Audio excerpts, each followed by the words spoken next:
Here it is, my friends. This is that blah, blah.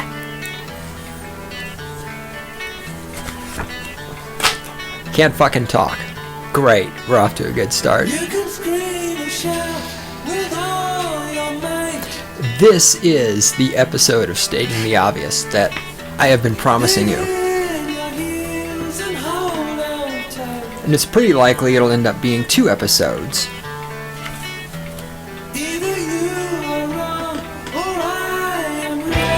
There's no way I can get this much into only 1 episode of Stating the Obvious, because I am right and you are wrong if you disagree with me. That's the way it is. And in today's episode, or possibly the next episode, this series of episodes, which, God's help us, could even end up being a 3-parter, not only will I be disagreeing with the Statist, but I will also be disagreeing with one of the most brilliant people in the anarcho-capitalist movement. But there it is. It's what I do. I piss people off. And then we mow them down with the machine guns.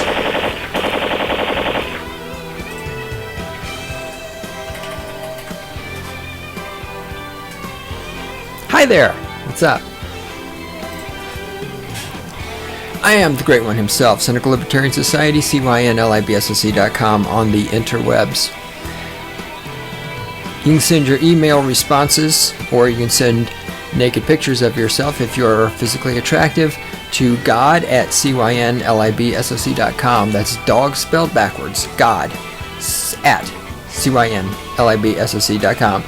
Today is the 30th of August, and it is still the day of Tour de Fat here in the People's Republic of Fort Collins. Okay, enough of all the bullshit. It's time to make this happen. Batten down the hatches. This is Why Statism, Part 1.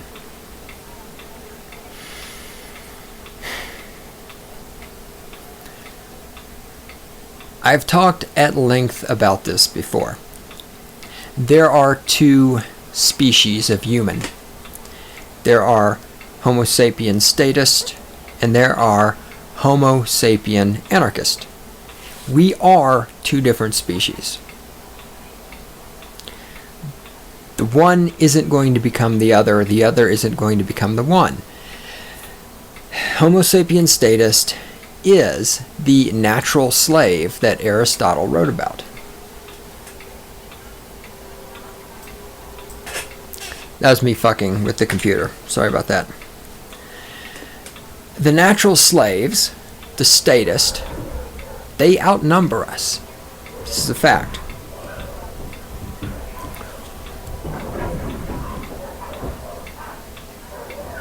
Wow, it's a lot of noise outside. The college kids outside had quieted down. Suddenly there's like a dogfight or something out there. Alright. Other than the fact that these slaves are a separate species, why do they choose statism? And they do choose statism. They choose statism for themselves, and they choose statism for us, who are ANCAPs, by forcing it upon us. Slaves choose statism for at least 3 reasons, and there are probably more. I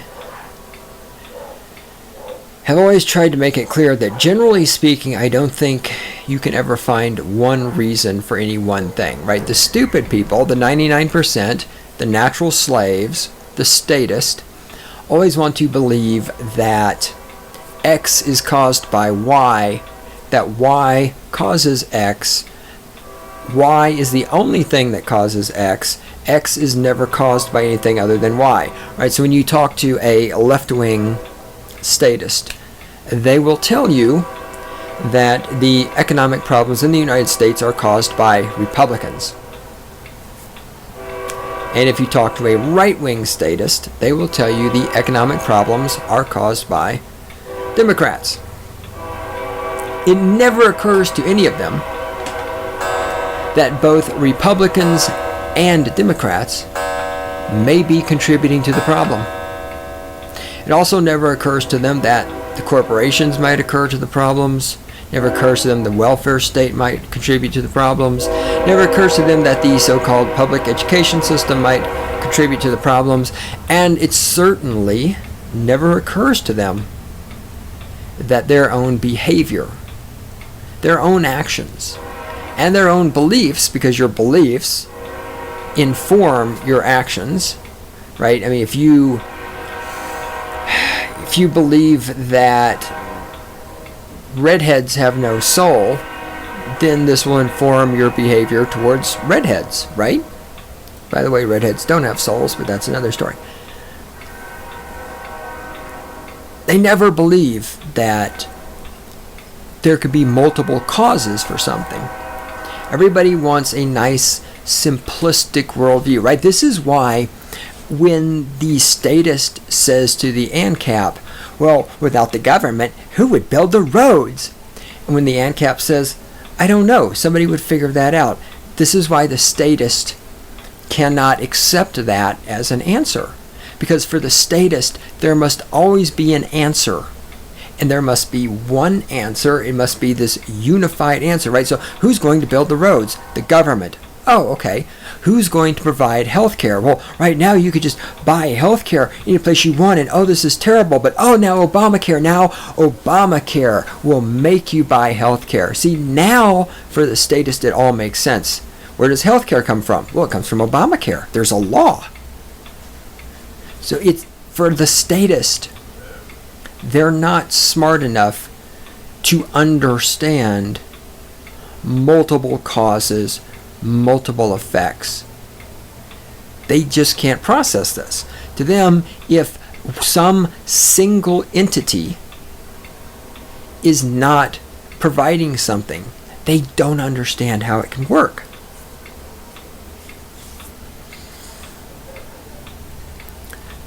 So why do the slaves choose statism? I think there are at least 3 reasons. That's what the whole preface was about. Is there's not just one reason why the 99% want to be statists, why they want to be slaves. I think there's at least 3 reasons, and there's probably some more if I sit down and make a list. And this podcast is going to talk about 2 of them. The 2 that we're going to talk about in depth are, number 1, the statist is a entity that cannot provide for itself. And number 2, the statist is an entity that lives in perpetual fear. Now, a third one that I will probably talk about at length sometime in the future is the fact that a statist is a person who, and I use the term person loosely, they're a biological being. They are not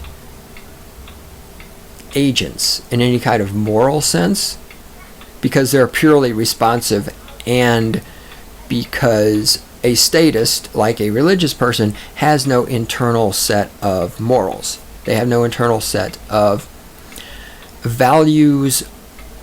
They have no internal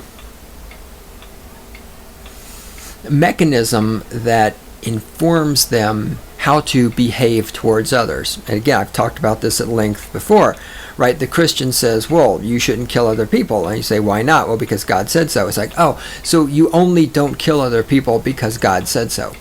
You know, if God hadn't said so, you wouldn't know that killing other people was wrong. And that's why I always make fun of Christians for being people who needed God to write down on a rock, thou shalt not kill, because they couldn't figure that out on their own. Statists work exactly the same way. Statists are like, well, we have to have a law against murder. Why do you need a law against murder? I mean, if you actually need a bunch of politicians to write down on a piece of paper that killing people is illegal, for you to know that killing people is wrong, then you're morally defective.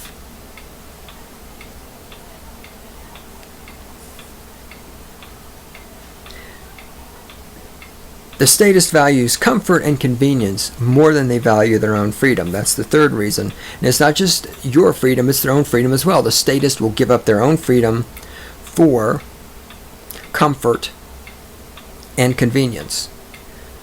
Look how many people around you don't, they claim they hate the corporations, but they don't mind the corporations tracking them on their cell phones and their internet activities and all this other stuff. Well, because it makes their buying experience at Amazon better. They claim they value privacy, but of course they don't mind the government tracking them because it gives them their sense of security, which feeds back into the fact that they live in fear. Okay. The statist is never going to be able to walk away from the state. They're never going to be able to reject the state because they can't provide for themselves, because of the fear that they live in, and because of their need for comfort and convenience. All of these things are attended to for them, provided for them, fixed for them by the state. And for them to be able to walk away from the state, they would have to be able to solve all of these problems themselves. And they can't. They can't do it. All right.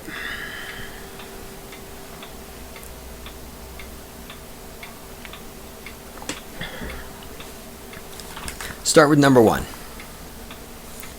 Statists cannot provide for themselves. Somebody who is a statist, in the very act of needing the government to provide them with what they need, they're admitting they can't provide these things for themselves. I've done this shtick, 20, 30 times. Statists are people who need the government, well, for one thing, to tell them that killing other people is wrong, because they didn't know that. They need the government to tell them what kind of food they should eat. They need the government to tell them how often they should exercise. They need the government to set up all these programs that will provide them with food when they can't buy their own food.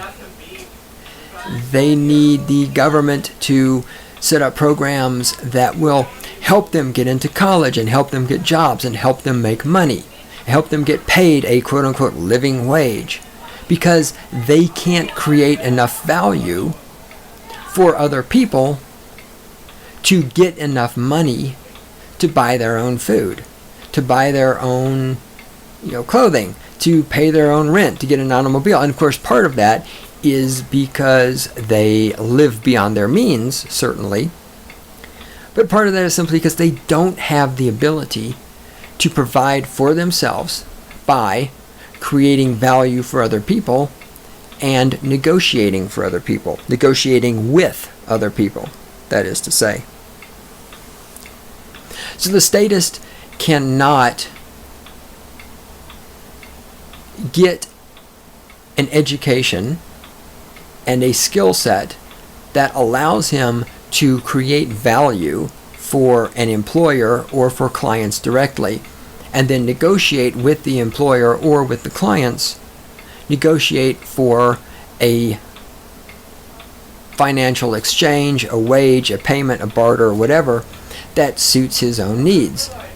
The statist goes out, he gets this worthless education through the public schools. He goes to college, he gets a degree in something that doesn't require math classes, like journalism or communications or African American studies. And then he has no ability to create value for people in any kind of meaningful way. So the only thing he can do is work as a waiter or work as a barista.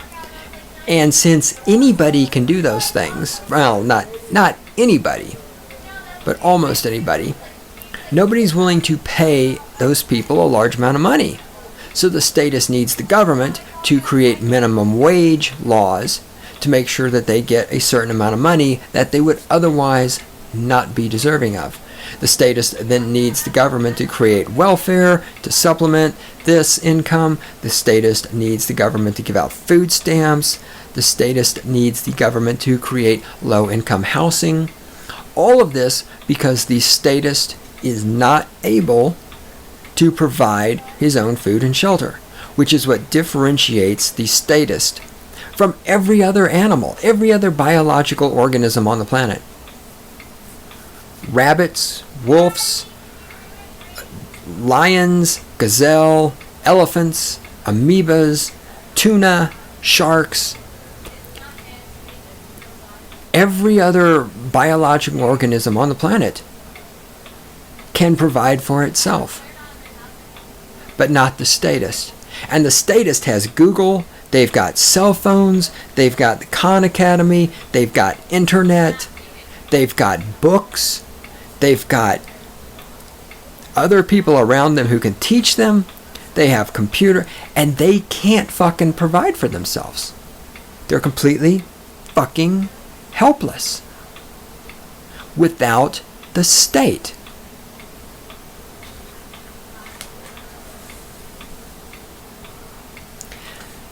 The statists cannot negotiate for what they want. The statist doesn't like people smoking cigarettes at the bar, so the statist needs the government to pass a law banning cigarettes in bars, because God forbid people drinking alcohol should smoke a fucking cigarette. The statist needs the state to provide what the statist wants, because the statist cannot negotiate. The statist cannot, go to the owner of the bar and negotiate, hey, would you be willing to turn your bar to non-smoking? Would you be willing to install air filters? Would you be willing to have a designated smoking section?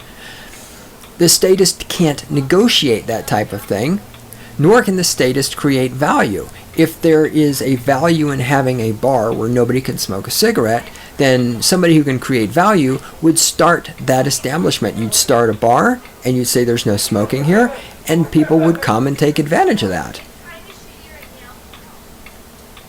But of course also the statists who have positions of power, the statists who already own bars, don't want more bars to come into existence. So those statists, even though you may think they're ANCAPs or ANCAP-ish or something, they're not, they're statists.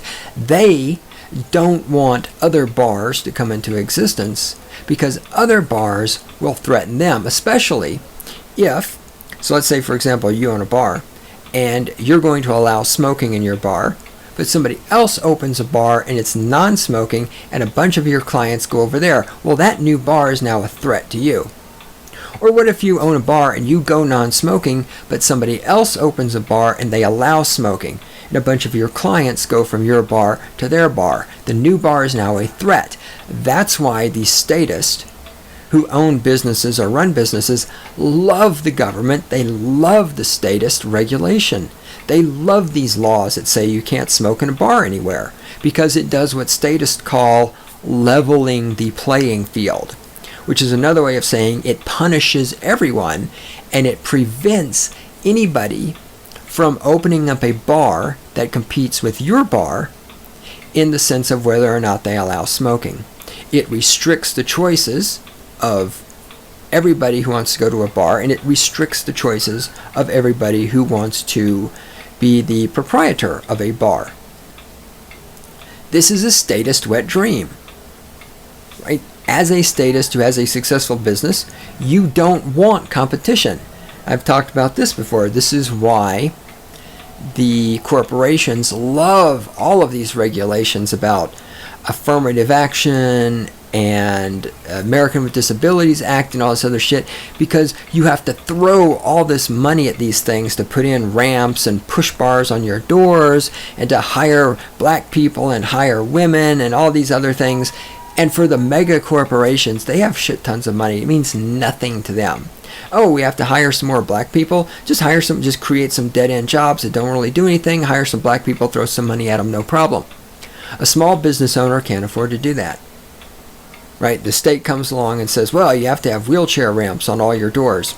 Mega corporations, they don't give a shit. You throw down some concrete, no big deal. They have tons of money. Small business owners get destroyed by the cost of this bullshit. The statist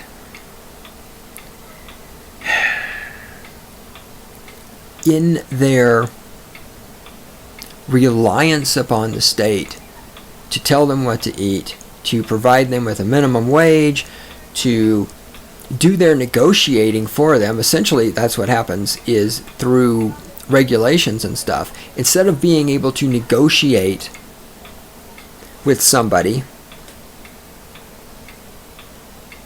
the terms of your employment, all of these regulations pre-negotiate that for you. And the statist thinks this is wonderful because they're guaranteed all of this stuff. What they don't understand is that it destroys their flexibility. It destroys more opportunities for them than it creates.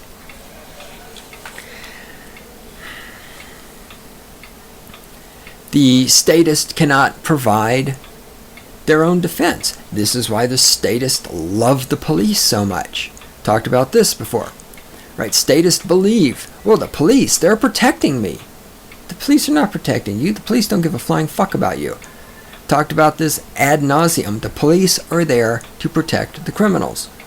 But the statist, because they don't have the ability to protect themselves, they don't know how to defend themselves physically, they don't know how to use a weapon, they don't carry a weapon, they're terrified of weapons, because they cannot provide their own defense, they need the state to provide their defense for them. The statist will never reject the state because they cannot provide for themselves. This is why the whole Life of Julia video, or slideshow, whatever you want to call it, that the Obama campaign put out. I mean, this is why so many people, especially women, just creamed their panties over that. Because this need that the statist has to have everything provided for them from cradle to grave, they have this need for a reason. That reason is they know they cannot provide for themselves. They know good and goddamn well that if they had to amass a skill set and go out and find a way to create enough value for other people that they could make enough money to buy the things they want to buy, they know they can't do it. That's why they need minimum wage. The femistatists are one of the clearest examples. They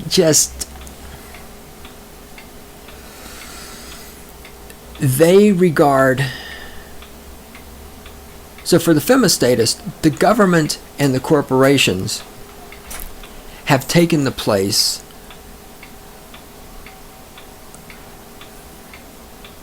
let me rephrase that. The governments and the corporations have replaced men in their life. Back in the day, back in Aristotle's day, when everybody walked uphill in the snow, and the natural slaves were recognized for what they are, natural slaves. You know, Aristotle wrote, and I've talked about this also ad nauseum, that it was the purpose of men to go out and gather resources and bring them into the household, and it was the purpose of women to manage the household and manage the resources. And this is what women do. If you look at women, women spend resources. 80% of consumer spending controlled by women. Look at the amount of money that women spend compared to the amount of money that men spend. When you average it out, women spend most of the money in this country. Most of the spending decisions are made by women. Women have it, however you want to say it, they're genetically programmed, whatever the fuck ever. Women spend money. Women spend resources. In the past, they needed men to bring the resources in, but of course men came with an attachment, is that the man would expect the woman not to have sex with every other guy on the block, and men would expect the women to fucking do their hair once in a while and not act like total idiots. Well, this of course is too much for the femistatist, because the femistatist can't provide for herself, but she wants to be provided for, but she doesn't want to have any sorts of standards attached to that, right? The femistatist is like the people who say, well, I'm not religious, I'm spiritual. Which, of course, when somebody says that they aren't religious, they're spiritual, What they mean is they want to go to heaven, they just don't want to have to behave in any particular way in order to get entrance into heaven. The femistatist wants resources which they can't provide for themselves, but they don't want any sort of attachment to getting those resources. This is why the femistatists love the government and the corporations. The government is their husband, the corporations are their boyfriends, right? The government provides them with the free birth control, provides them with the welfare, provides them with the WIC, provides them with the food stamps, provides affirmative action to make sure they get jobs, provides loans for them to go to college and study feminist studies and all this other stuff, and then they get a job at some corporation, usually in an HR department or some other aspect of working at the corporation that doesn't involve any math because they don't know how to do math, and they know the corporation provides them with friends, and the corporation sends them out on corporate outings, and the corporation takes them on little mini vacations called conferences, and the corporation gives them a place to socialize and be friends with other people.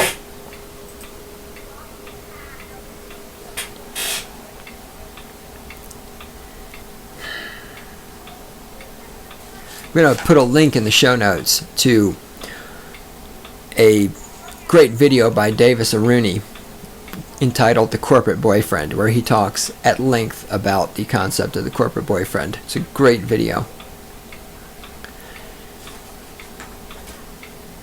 So the slaves cannot provide for themselves. They can't. The statists cannot provide for themselves, and they know they can't provide for themselves. This is not a fucking secret. The average person knows good and goddamn well that if they were left to their own devices without the government to wipe their ass, they would die.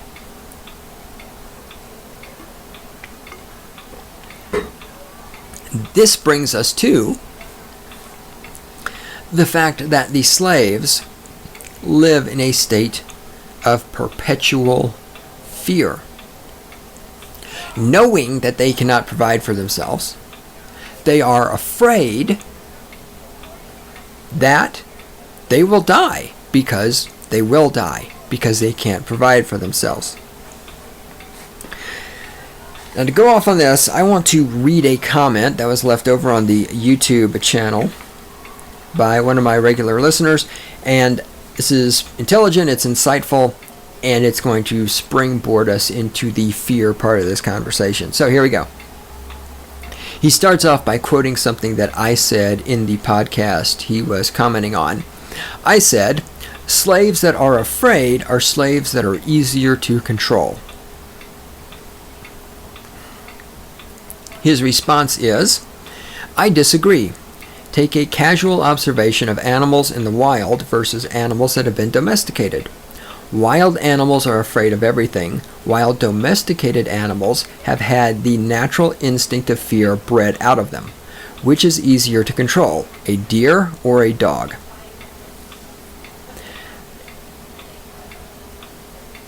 Alright, I'll just respond after each paragraph. Okay, this is absolutely true. And here's the thing. He is talking about what I think is a different kind of fear than what I'm talking about. So for the purpose of this conversation, I'm going to refer to them as immediate fear versus persistent fear. So a deer in the wild, first of all, I would not say that a wild animal, a deer or anything else, lives in a state where it's always afraid. That's persistent fear. I would say they live in a state where they are always aware. They're persistently aware of their surroundings, right? They're always on the lookout for danger, because they have to be, otherwise they'd be dead. But if a deer or any other wild animal goes into a state of immediate fear, where something is threatening them in the moment, then sure, you're not going to be able to control them, because their fight or flight is going to kick in. They're attempting to escape, or they're going to attempt to fight back. Domesticated animals have had the natural instinct of fear bred out of them, he writes. Yes and no. And this is We'll use the dog example because I talk about dogs a lot, and I talk about how dogs are statist animals because they're inbred wolves, and I think they're the perfect example. Dogs have indeed had the immediate fear bred out of them. This is why I've said you can go up, like for example, you go up to a wild animal and you kick it, the wild animal's either going to run away or it's going to try to defend itself and attack you. A dog, generally speaking, if you kick it, unless it's trained to attack, in which case then it's living constantly in a state of persistent fear, right? If it's an abused dog.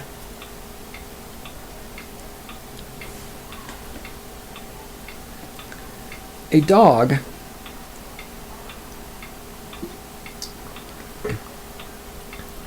doesn't have that immediate fear. When you go up to it and you kick the dog, it comes right back because it's too stupid to have the immediate fear, because as a domesticated animal that's been bred out of it. But why does it keep coming back? It keeps coming back because it knows that humans are the source of food and affection that it needs. The dog is afraid on a persistent level that if the dog doesn't have humans around to give it food and attention, it's not going to get those things. And the dog, because it's domesticated, can't provide its own food and its own emotional needs. Just as the statist will allow the state to touch their children in airports, just as the statist will get into the body scanner, just as the statist will allow the NSA to read their emails. The statist does these things because the statist is afraid of what will happen to them if they don't allow the government to do what the government wants to do. The statist is afraid that the government will withdraw its support of them, and then they will die because they cannot provide for themselves. Let's read the next paragraph of his comment. Now let's observe people. Take our own society for an example. There are groups of people that government certainly has a hard time trying to control, and those people often demonstrate fear of everyone else by isolation and hostility. These people are often considered outcast and outlaws by society at large, and are almost always strong advocates for freedom. Think outlaw motorcycle clubs, for example. Okay, that's the end of that paragraph. Groups of people has a hard time trying to control, and those people often demonstrate fear of everyone else by isolation and hostility.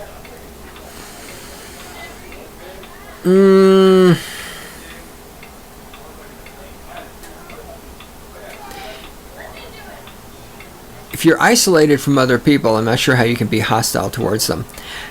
Okay, sure, they often demonstrate fear by isolation and hostility. But again, as I've said before, as ANCAPs, we need to recognize that all of the statists out there want us to die. They want anyone who does not conform with the government. They want anyone who does not conform with the laws to be put into a cage.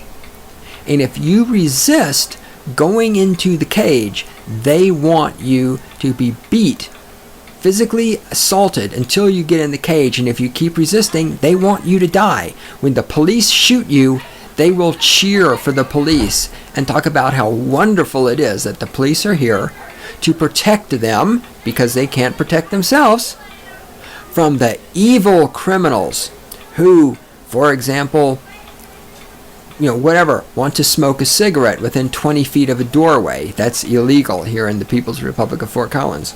Or somebody who throws cardboard in a trash can. That's also illegal here in the People's Republic of Fort Collins.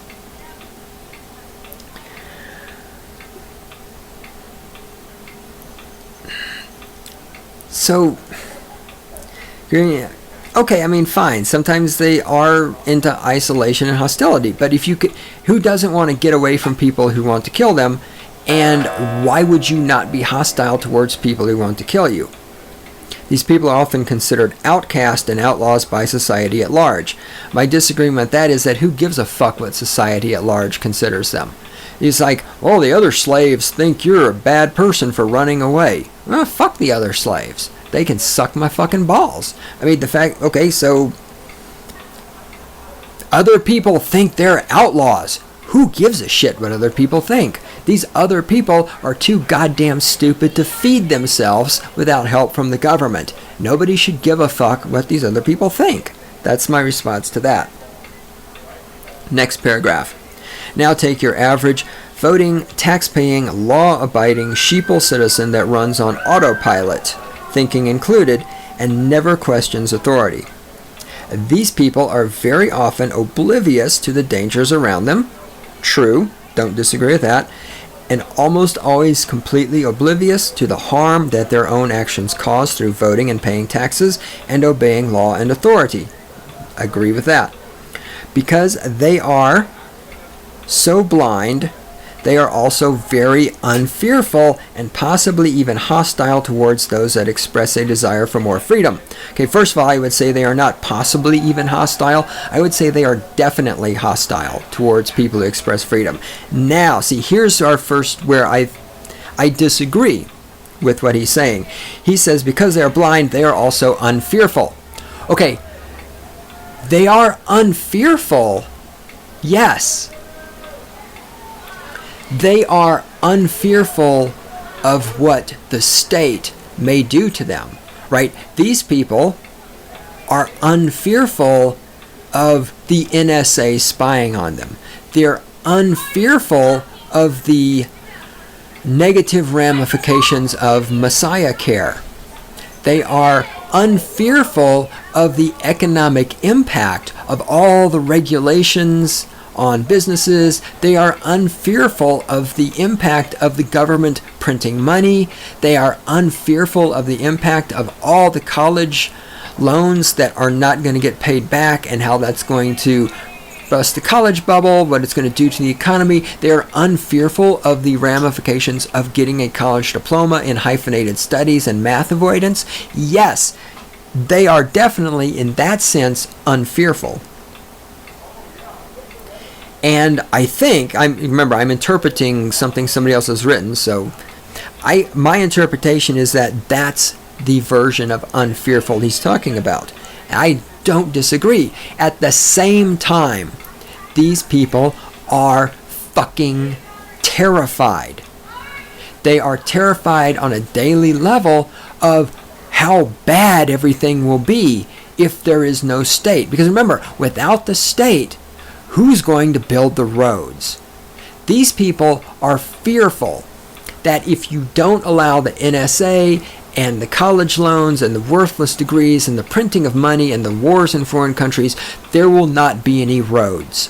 There will not be any food. There will not be any jobs. They are totally fucking fearful that if they do not obey the government and do what the government and the corporations and the colleges tell them to do and want them to do, they are afraid that they will not be able to continue living because they don't have the ability to provide for themselves the necessities of life, because they cannot create value for other people and they do not know how to negotiate for what they want. That is the persistent fear that I'm talking about. Every time a statist says who's going to build the roads, what they're really saying to you is, I am afraid that if the government doesn't build the roads, then all the perceived benefits that come from having roads will no longer be there. And I do not know how to acquire those benefits without the government doing all of the stuff to provide them for me. And thus, I am afraid I will lose those benefits. That's the fear that I'm talking about that underlies everything a statist believes. The statist is the ultimate in selfishness, right? The statist is the person who believes that it's okay for the government to kill people because some of the things the government does are good. And by good, what they mean is serve their personal needs. And the more you get from the government, the more you get from the state, right? When you work at a defense contractor that builds cruise missiles, you think war is wonderful. You're totally okay with the government going to war in other countries because that means they need your product. That means they buy more of your product. That means you spend more time building missiles. That means you get more money. If you're a supervisor and they have to ramp up production, you have to hire more employees. Now you're supervising more people. Now you can use that to leverage a raise.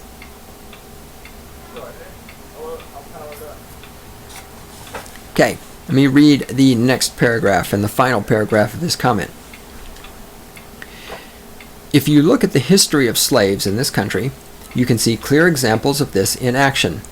It would often happen that when one slave would escape, the rest of the slaves would resent the escaped slave for escaping. This is the very same kind of reaction I get when I tell people I don't pay taxes on my income. Taxes are not freedom, and I sincerely want everyone to keep 100% of what they make, 100% of what they earn, because it means more freedom for everyone. So I tell them, I want you to be free, and they get angry that I am not choosing to be like them. I get all the boring, stupid questions and responses from who would pave the roads to you're not paying your fair share, and let's not forget, if you don't like it here, you can always leave. Those are not reactions born out of fear, but out of domesticated, medicated brainwashing and public indoctrination. So who do you think is easier to control, sheeple or outlaws? And here's where I disagree with him. So why are the slaves afraid? Why do the slaves resent the slave that escapes? Partially because, they don't want the slave to be free, but because they're afraid that they'll be punished for the escaping slave. They are also, because remember, slaves, statists, those kind of slaves, not slaves as in chattel slavery. The statist is like the analogy of the crabs in the buckets, right? The crabs all pull each other down. I've talked about this ad nauseum, especially again with femistatists. This is how femistatists are. And no femistatist wants to elevate herself. They want to drag other feminists, they want to drag other women down to their level. This is why any woman who is not a femistatist is considered such a threat to femistatism. Slaves are exactly the same. Statist slaves are exactly the same. When the statist sees somebody who is not a statist, somebody who is achieving things, somebody who has freedom, someone who is happy, someone who's, God forbid, not paying taxes, they want to drag you back down to their level. And again, I would argue that no, this is fear. The reason the statists want to keep you as enslaved as they are is because they're afraid. If enough people stop supporting the system, if enough people stop obeying the state, if enough people stop paying the tax, why do you think this whole you're not paying your fair share? All of this comes out of they're afraid that the rich aren't going to pay enough money and their welfare benefits might get cut.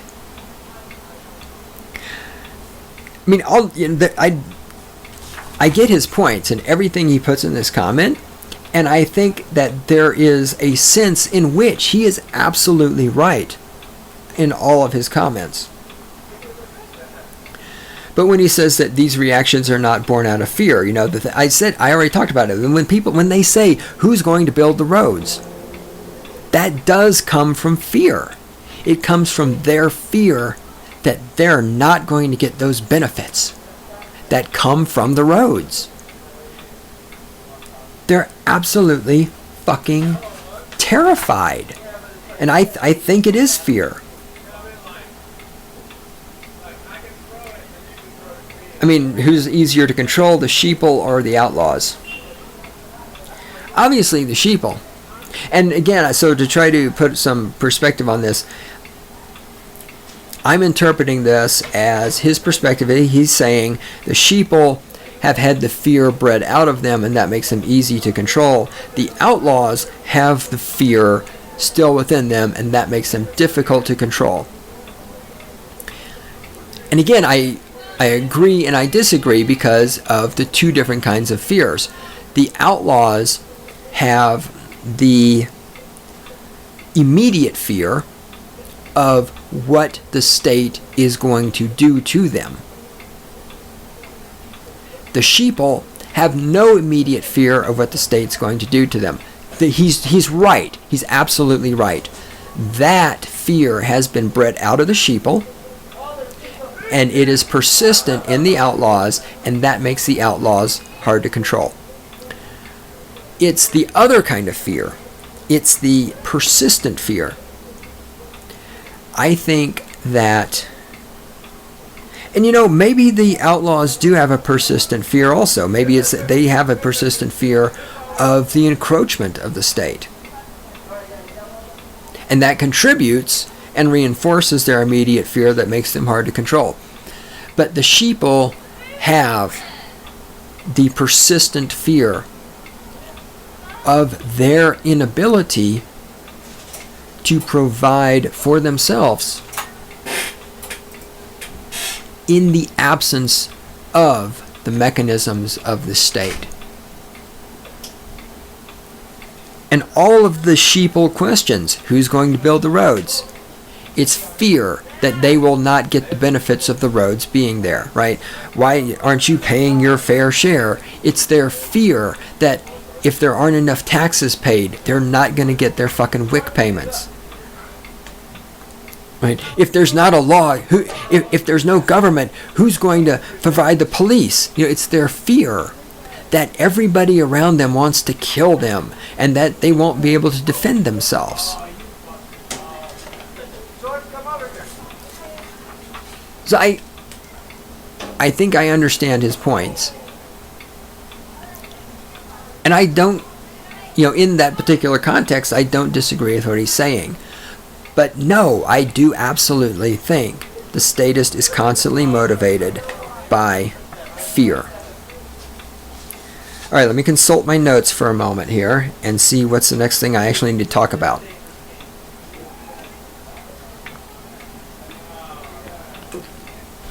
I jumped around a lot. I'm trying to avoid reading my notes.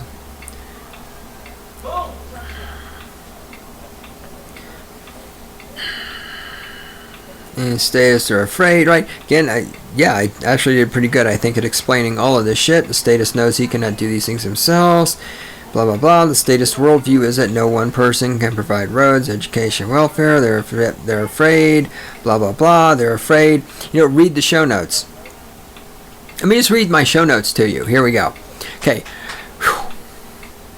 A statist exists in a state of persistent fear. This is obvious from their words. Listen to what they say. Who will build the roads? Who will educate the children? Who will force businesses to hire people based on skin color?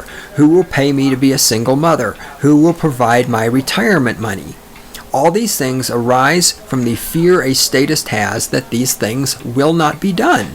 And statists are afraid these things will not be done because they are incompetent, right? The statist knows, the average statist knows there's no fucking way in hell they can teach their own children anything. That's why they're terrified that there's no public education system, right? The single mother with 3 babies with 2 different daddies, she knows she can't support those kids on her own. That's why she's fucking terrified that there will not be a state to give her welfare and WIC and food stamps. Okay.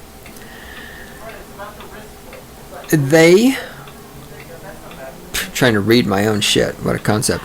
They are always afraid these things will not be provided. Talk to one of them. They are terrified 24 hours a day that the things they want, welfare, roads, laws against smoking, war, medical care, will not be provided. Thus they are statist. They want the power of the state to force other people to provide the things they desire. Exactly. They're afraid. I want to go to a bar, but I'm afraid somebody at the bar will be smoking a cigarette. Therefore, I want the state to force everybody who owns a bar to forbid smoking within their establishment. That's fear.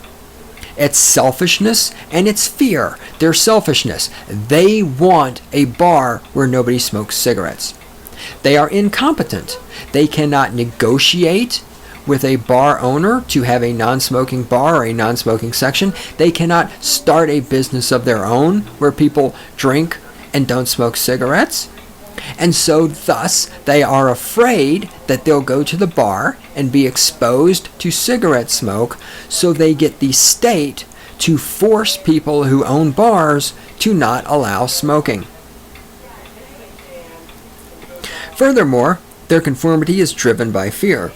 There is nothing a statist fears more than being different from the other people around them. Statists will kiss any ass, support any law, put any Japanese person in a concentration camp, believe anything from Iraq has weapons of mass destruction to Obamacare will reduce the cost of healthcare. And they will believe this because they are fucking terrified of being different from the inhabitants of the echo chamber around them.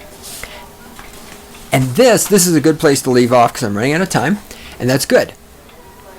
When I come back for part 2, we're going to talk about the fear that the average person has of being different from the other people around them. This is one reason why statism continues to survive and thrive. It's not just because these people are too incompetent to provide for themselves and are therefore afraid they cannot be provided for and thus support the state. But it's also because the statist sees what the other people around them are doing and they're so needy of attention and affirmation from others around them that they dare not stop conforming with the other people around them. Again, out of fear. They are afraid to be different. They are afraid to think for themselves. All right, I'm going to take a food break, gather my thoughts together, come back and hopefully wrap this up in only 2 episodes.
Greetings. This episode of Stating the Obvious picks up on the tail end of Stating the Obvious 195. If you have not listened to that episode, you need to go back and listen to it. Otherwise, this is not going to make sense. I'm formulating my thoughts. I'm just going to let the intro play out, and I'll be back when it's done.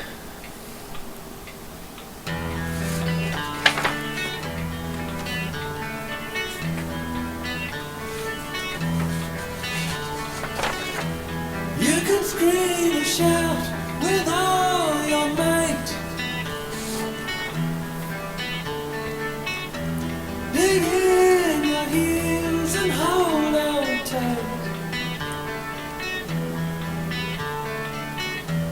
Either you are wrong or I am right.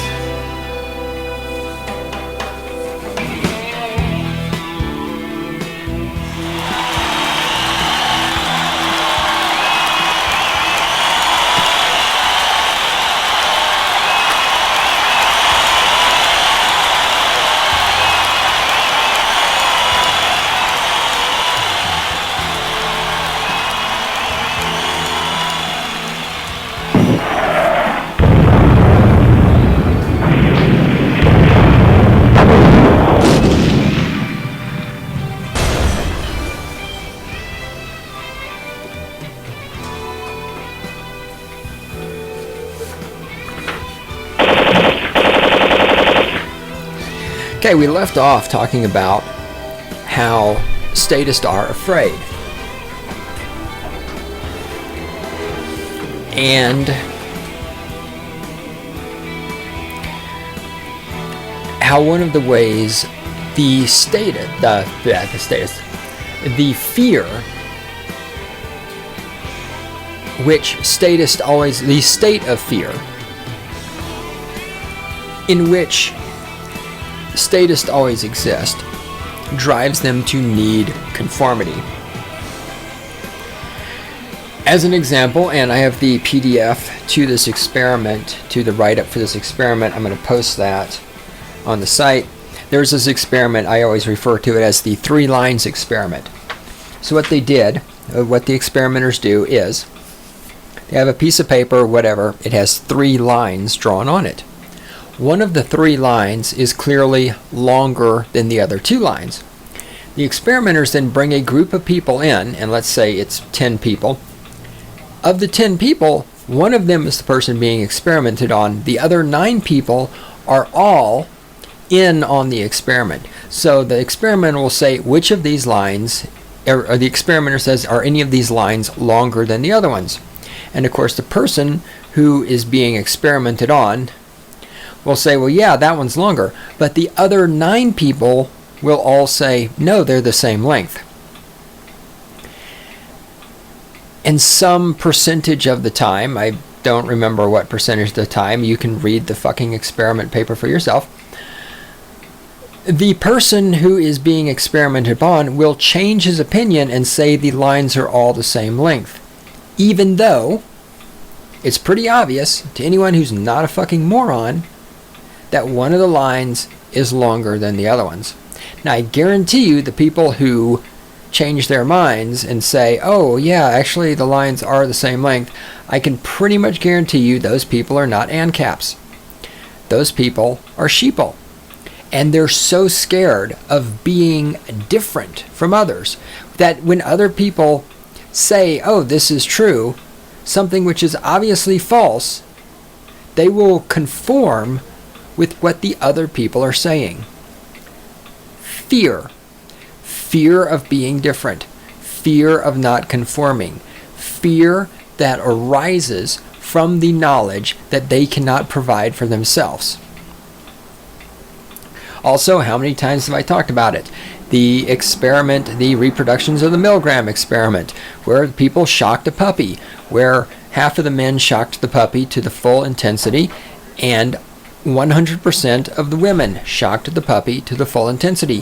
Why do people obey authority figures? I'll link to this PDF in the blog also. Why do people obey authority figures the way they do, so blindly? Because it's fear. They're afraid. They're afraid that if they do not obey, if they are not obedient, that the things which are currently provided to them will no longer be provided. Conformity, fear, incompetence. All the things that drive statist and drive statism. The average person cannot move past these things. Let's look at some more examples.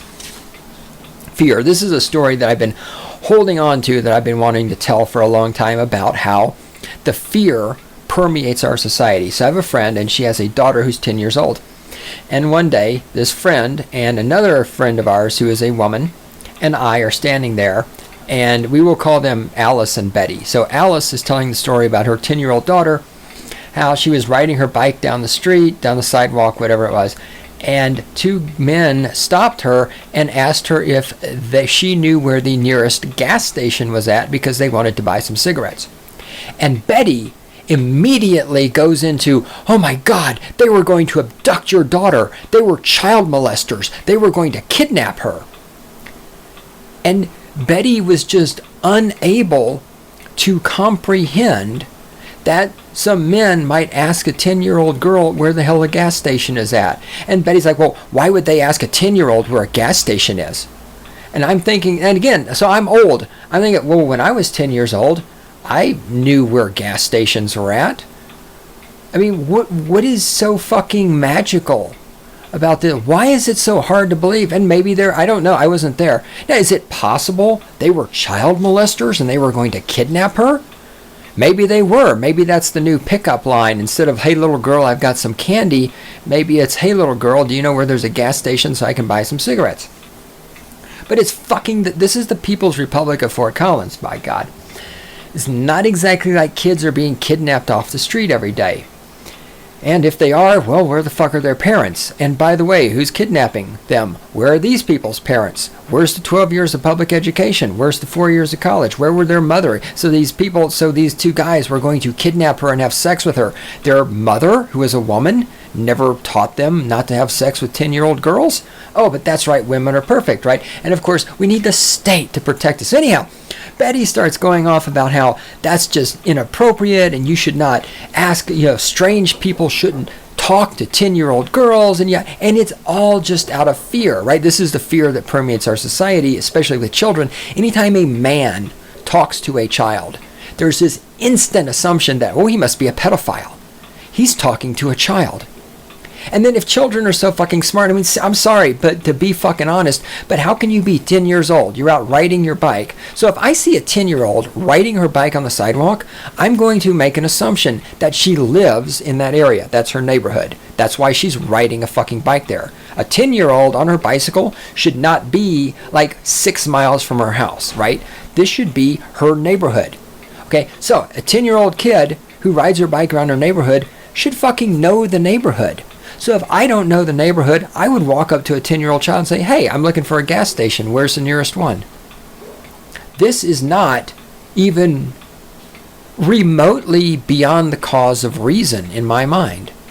When I was 10 years old, I knew my neighborhood. I could tell somebody where a fucking gas station was. It's not that complicated. And I didn't have a smartphone or the internet or Google, or I wasn't on medication for my personality. I didn't have Obamacare. I didn't have Common Core in school. I didn't have any of this shit. And yet I knew where the fucking gas station was at. Fear. The whole thing, Betty launches into this whole thing, all motivated on fear. That these men wanted to have sex with this 10-year-old girl. She's like, oh, they should have called the cops and all this. It's like, man, you need to calm the fuck down, bitch. It's fear. This is statism. This is a woman. She's divorced. She gets money from her husband. She works his half-ass part-time job, making very little because she admits it herself. She is a kept woman. That's her exact phrase. She gets all of her money from the ex-husband.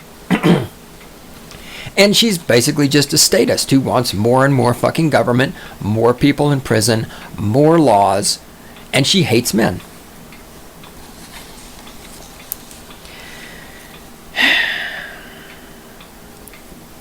The statist, I think it's not just that they live in a state of fear.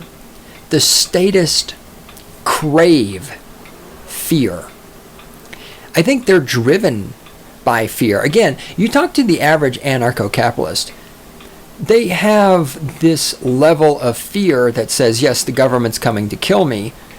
The government wants to take stuff away from me and all this other stuff. But we are not, I feel like we are not driven by fear. We are driven more by a desire to make things better.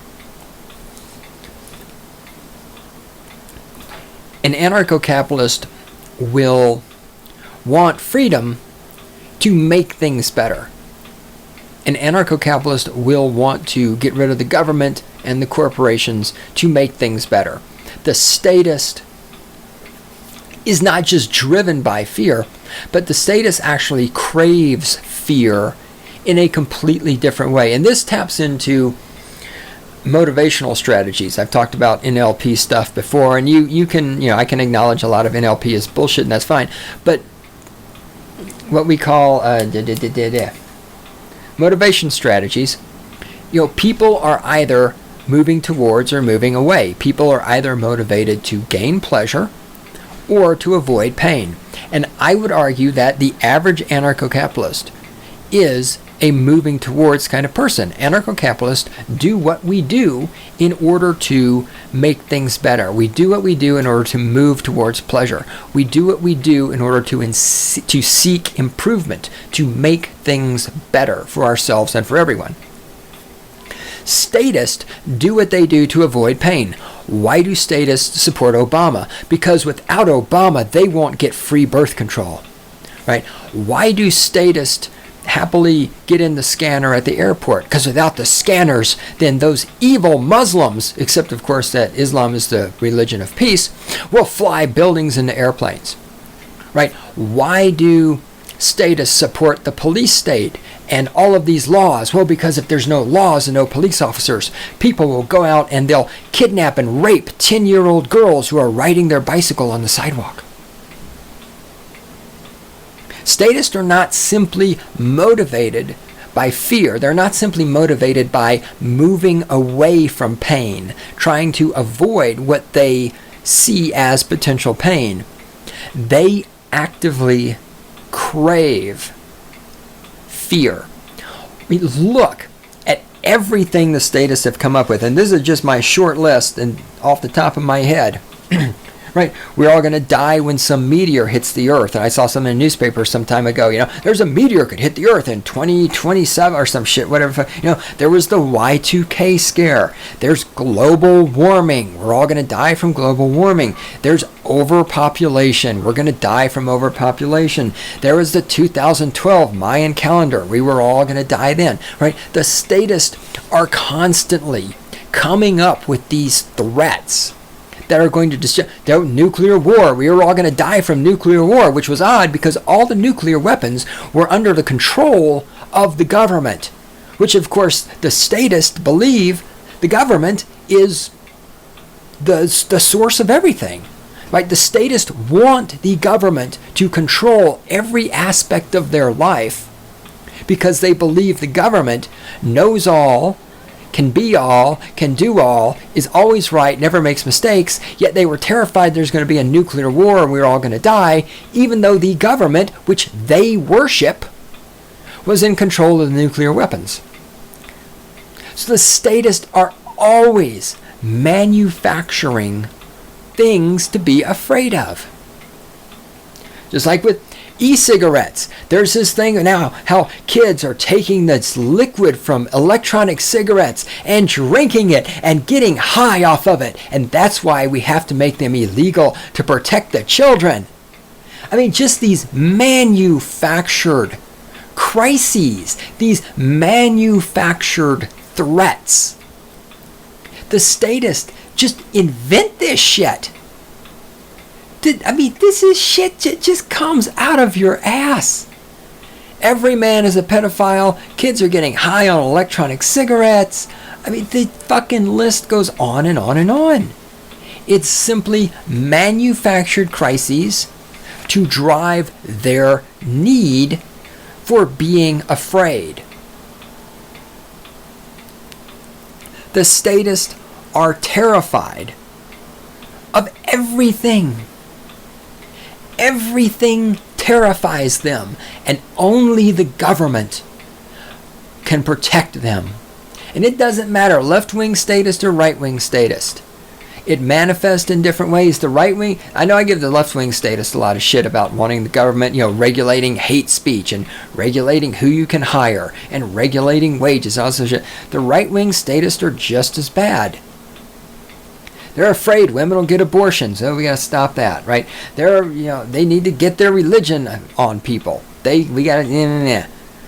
It doesn't matter. Right-wing statist, left-wing statist. Oh, the right-wing statists are, afraid that the Muslims are going to come get us because they hate us for our freedom.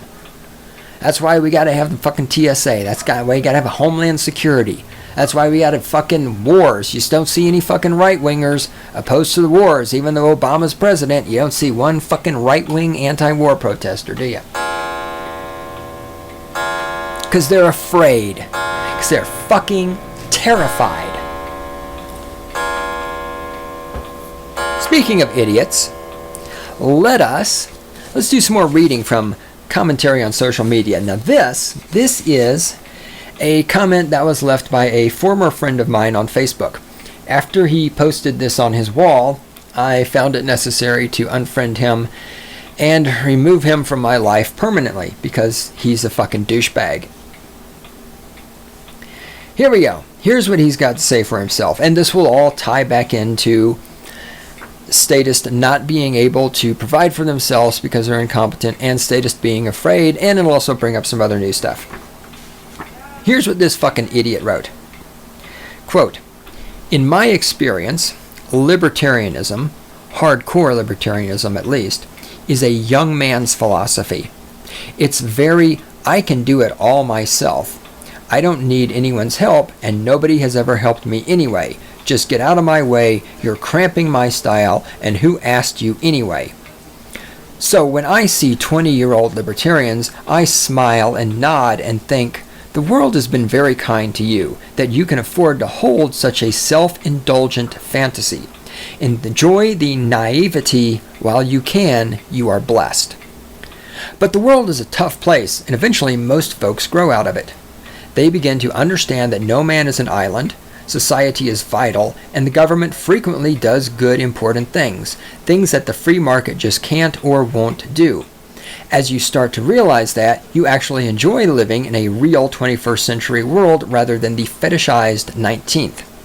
So when I see 14-year-old libertarians, when I see 40-year-old libertarians, I think you have either lived a very sheltered life or you are remarkably unobservant of the world around you.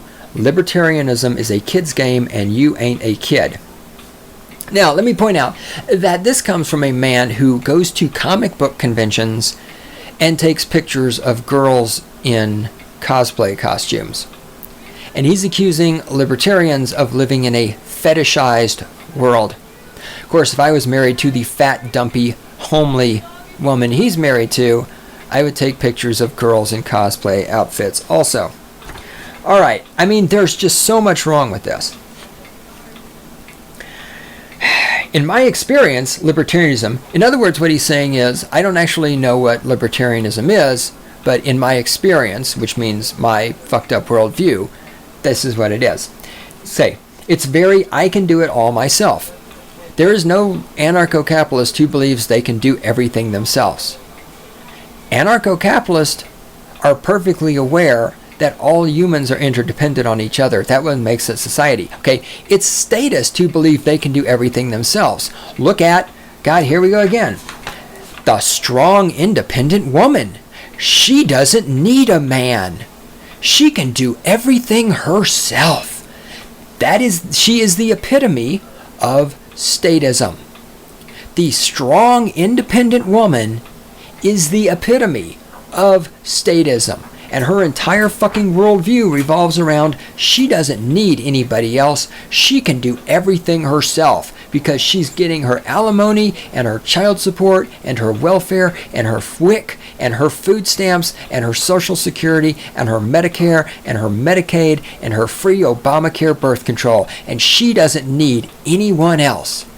Newsflash, you stupid fucking 40-year-old faggot who's married to a fat, dumpy, short bitch, and that's why you go to comic book conventions and take pictures of 16-year-old girls in cosplay outfits. Libertarians, anarcho-capitalists, do not believe they can do everything themselves, nor that they don't need anybody's help, nor that anyone has ever helped them. Anarcho-capitalists are fucking capitalist understand the way you make money is to create value for other people. In order to create value for other people, you can't be running around thinking you can do everything yourself and you don't need other people. You need other people to do things for them to create value for them. You are the stupidest mother... And God fucking damn it.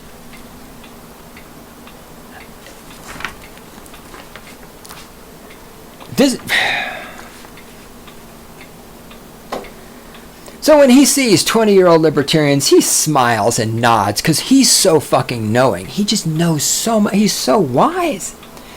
And the world's been... You need to enjoy your naivety while you can. So see, 20-year-old libertarians are naive. This cocksucker who believes that libertarians believe that they can do everything themselves and don't need other people.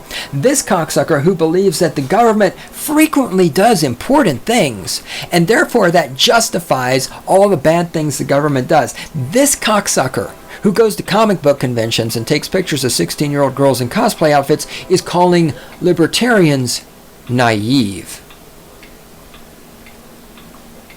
But the world is a tough place. Really? Why is the world a tough place? I mean, the government controls almost every aspect of our life in the United States. We got public education. We got parents. We got mothers raising their children. We got welfare, food. The world's a tough place. My God, really? You think this is tough? Last time I checked, there are people in other countries fucking lying there starving to death in the dirt. Yeah, we've really got it tough here in the United States. Holy shit, we are so oppressed. It's a tough place, man. They begin to understand no man is an island. Again, sorry dipshit. Sorry to fucking bust up your straw man that you're creating here because you're too fucking stupid to actually even know, to have even a clue what a libertarian is. I mean, his description of libertarian doesn't even fit the fucking Republicans who are trying to call themselves libertarians that I despise, much less does it fit anarcho-capitalist and real libertarians. Society is vital. Okay. Not only is society is vital, but the idea you can't not have society. When you have people together in the same place, society happens. Again, you see here the statist view.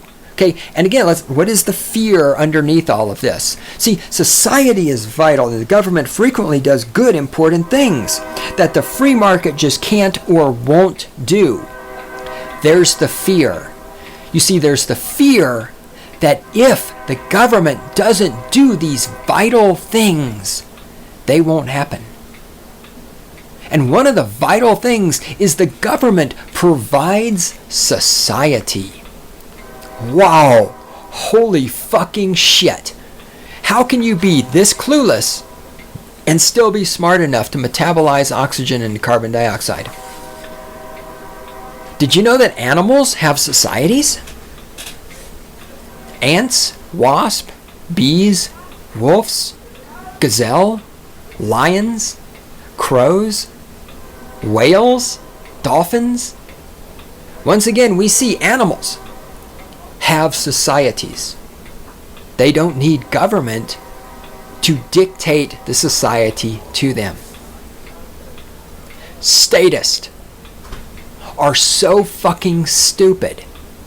Not only do they need to be told by the government that killing other people is wrong, they need the government to actually form society for them because they're not smart enough to interact with other people unless they have guidance on how to do it from the government.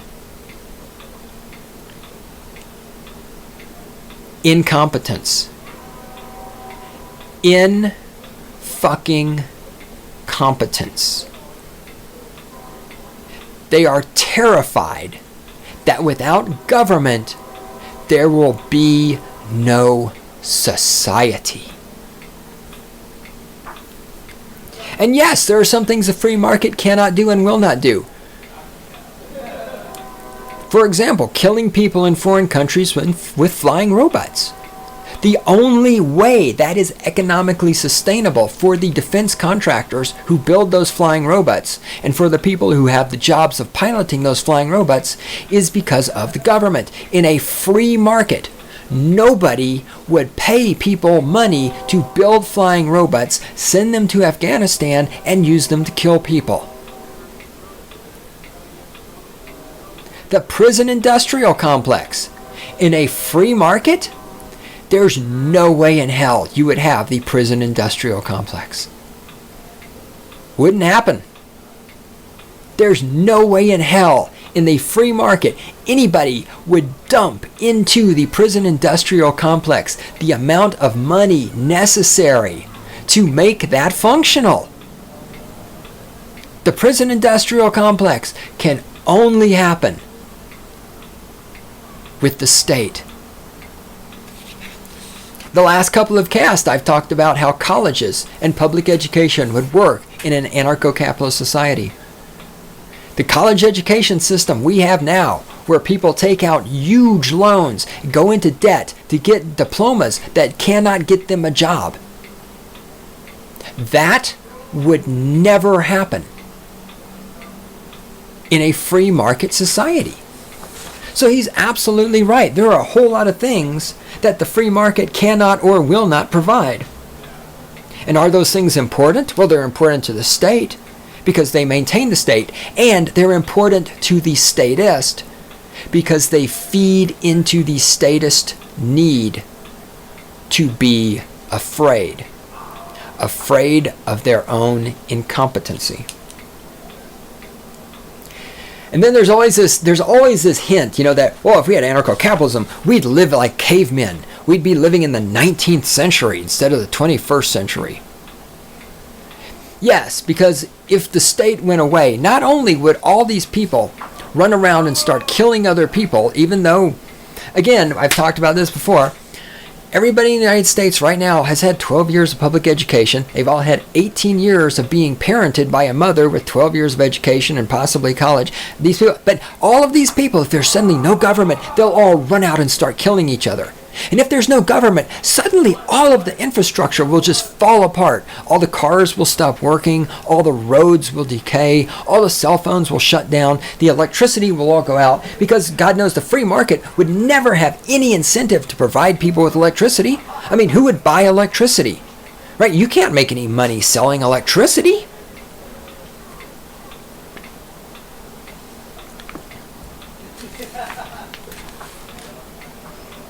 So when he sees a 40-year-old libertarian, he thinks that this person has lived a very sheltered life.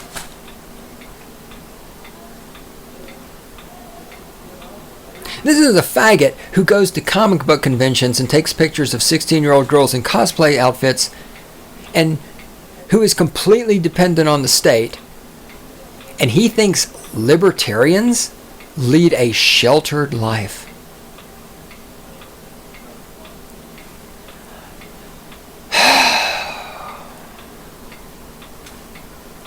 If there is anything more sheltered than a statist, I don't know what it is. Statists are sheltered from having to provide for their own defense. Statists are now sheltered from having to provide for their own healthcare expenses.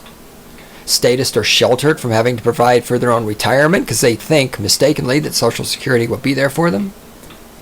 Statists are sheltered from having to think for themselves because their political leader, be it right-wing leader or left-wing leader, tells them right from wrong and good from bad and what to do.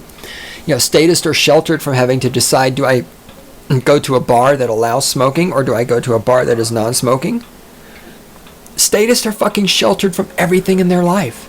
Statists are sheltered from having to negotiate wages. Statists are sheltered from having to make decisions about every aspect of their life, because there's laws and regulations that dictate everything. There is nothing more fucking sheltered than a fucking statist. I'm looking at my notes here. I think I hit most of this. Right, naive. Remember, naive. Statists are naive. I mean, libertarians are naive. Really? Statists actually believe that Obamacare is going to lower the cost of healthcare. That's pretty fucking naive. Statists believe that there were weapons of mass destruction in Iraq. That's pretty fucking naive. For a statist to call ANCAPs naive?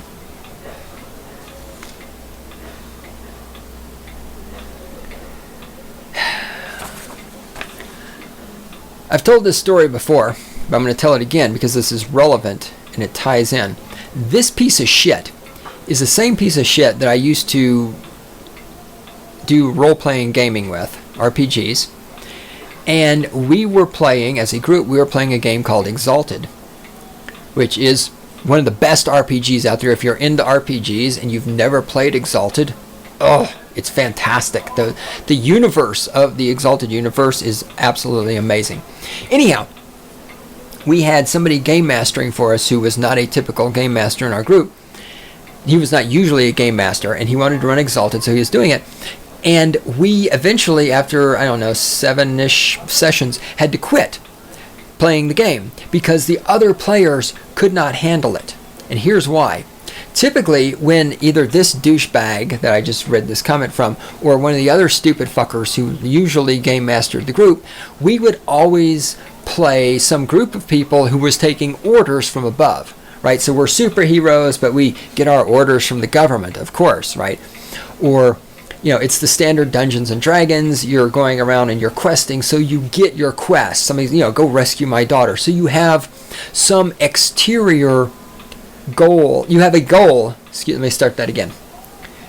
The group has a goal or a mission or a purpose given to them from an exterior source.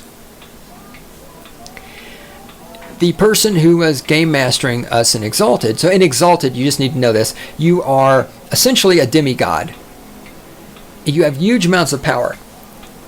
And so in the Exalted universe, we were these demigods. And we were on our own. There was nobody giving us missions to accomplish. And the game master's like, you guys can do whatever the hell you want to do. You can plunge the world into chaos. You can, you can bring back the sun god. You can do whatever the fuck you want. It was wide open. We had no outside directive. And the other players admitted, they said, we don't want to play this anymore because we don't know what to do. And this is another thing that differentiates. Hold on, I need to write this down because this is actually. Remember earlier when I talked about in the previous one, I had the why do slaves choose statism? I said I had at least 3 reasons. That number one, they can't provide for themselves. Number 2, they live in fear. Number 3, they value comfort and convenience over freedom. Here we go. Here's number 4. Number 4, they have no sense of purpose or direction. We had to stop playing the game because the other players, they did not know what to do. And it's just like in life. You're born, and unless somebody else tells you what to do, you have to make your own decisions. You have to decide, what am I going to go to college for? You have to decide, what kind of job am I going to get? You're going to decide, what do I have to wear today? The statist does not have the ability to make their own decisions for their own life. They need something external to them to direct them and give them purpose.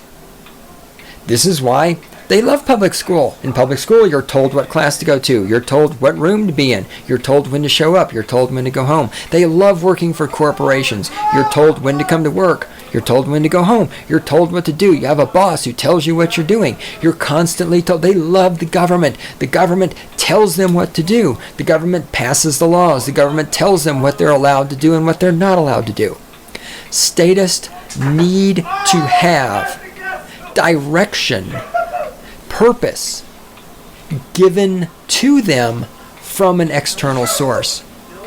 They are not capable of manifesting their own direction and purpose. And this stupid fucker is a perfect example of that.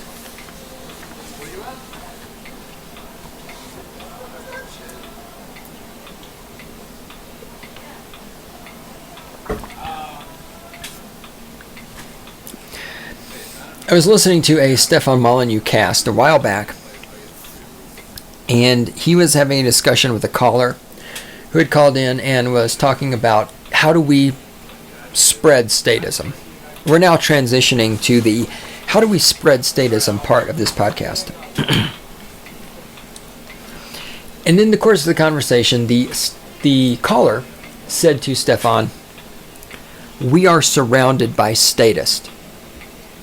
And Stefan Molyneux said something that was brilliant. And I don't think he recognized the brilliance at the time, because it was just an offhand comment for him. But when he said this, things in my brain clicked. Stefan said,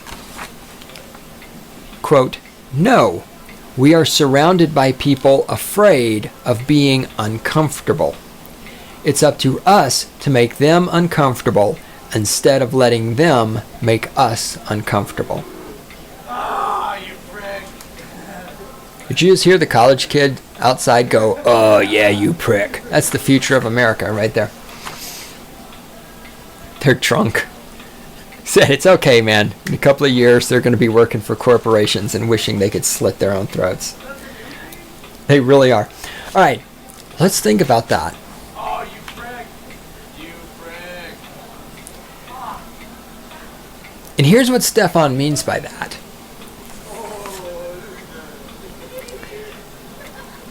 As ANCAPs, a lot of us think that statists are statists because they, I don't know if we think, okay, we assume. Okay, all right, let me start here. If you meet somebody who's an anarcho-capitalist, or if you are an anarcho-capitalist, you know that you or this other person went through a long thought process. You went through a period of time, not you guys, I just realized as something was in my way. You went through a process where you had to sit around and really think. You took information and you considered it. Okay? I think maybe you heard Ron Paul, whatever, and he said some stuff and you thought about it. And you really thought hard about it, and did it make sense? And then maybe one day you heard some Stefan Molyneux, and you thought about that. And at first you resisted a lot of this stuff, and you argued against it. But then you thought about it more. And you realized, well, shit, that's right, and I've been wrong in the past. So you've gone through this long reasoning process where you and I've talked a lot of times about my journey from being fucking left-wing as fuck to being right-wing minarchist to being minarchist to being anarcho-capitalist, okay? All of us who are anarcho-capitalist, all of us, me, you, Michael W. Dean, Stefan Molyneux, Ben Stone, Larkin Rose, all of us, we've all made an intellectual journey. We started at statism. All of us were statists. Every fucking one of us were statists. We've made a journey to anarcho-capitalism. And along the way, we spilled a lot of intellectual blood. We spent a lot of time having to think about this shit. The same thing is not true for a statist. There is no statist who has arrived at statism by thinking hard about it. To arrive at statism, you have to do the opposite of thinking hard. You have to not think. You have to just mindlessly believe that you need the state to provide. You have to mindlessly believe that it's okay for the government to kill people in foreign countries with flying robots. You have to mindlessly believe that taxation is not theft. You have to mindlessly believe that the prison industrial complex is necessary. You have to mindlessly believe that society will not exist unless there's government. You have to mindlessly accept that shit. You cannot get to those things by thinking. You can't.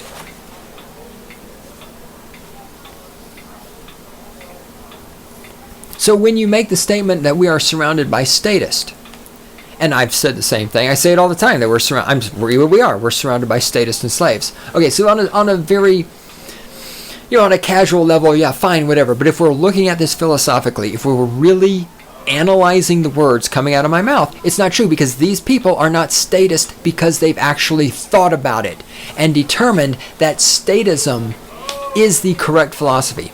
These people are statists, number one, because they're natural slaves. But what does that mean? The fact that they are natural slaves means, okay, they can't provide for themselves. It means they live in fear. It means they value comfort and convenience more than freedom. And it means they are not capable of their own self-direction. It means that, as Stefan Molyneux said, they are afraid, there's the fear, of being uncomfortable. There's the value comfort and convenience more than freedom. And he's right. People are statist because they're afraid of being uncomfortable. They're afraid of disagreeing with the other statist around them. We're back to the 3 lines experiment. We're back to electrifying the puppies. We're back to afraid. We're back to fear. Sorry, boys and girls, it's all going to come back every time, no matter how you dice this up. We can come up with the other reasons. Can't provide for themselves. They value comfort. They don't have self-determination. It all comes down to fear. They don't have any self-direction. That's why they need direction from exterior to them, because they're afraid to not have direction. They can't provide for themselves. That's why they need the state, because they're afraid they will not have things if those things aren't provided for them. They need comfort and convenience so much they will give up freedom. Why? Because they are afraid that they will not have comfort and convenience. It all comes down to fear. It's all about fear. All about fear. Stefan's right.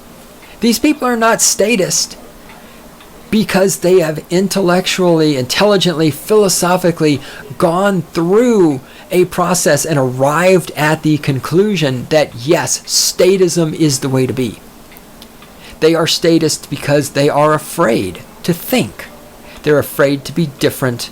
They're afraid to have to provide for themselves. They are afraid of being uncomfortable.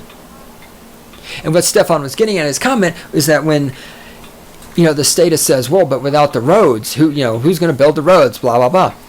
We as anarcho-capitalists need to not be afraid to make them uncomfortable and say, so you think the roads are worth killing people in foreign countries? Here's a little thing for you. Try this out next time you're in with the statist. Statist says to you, well, I support Obama.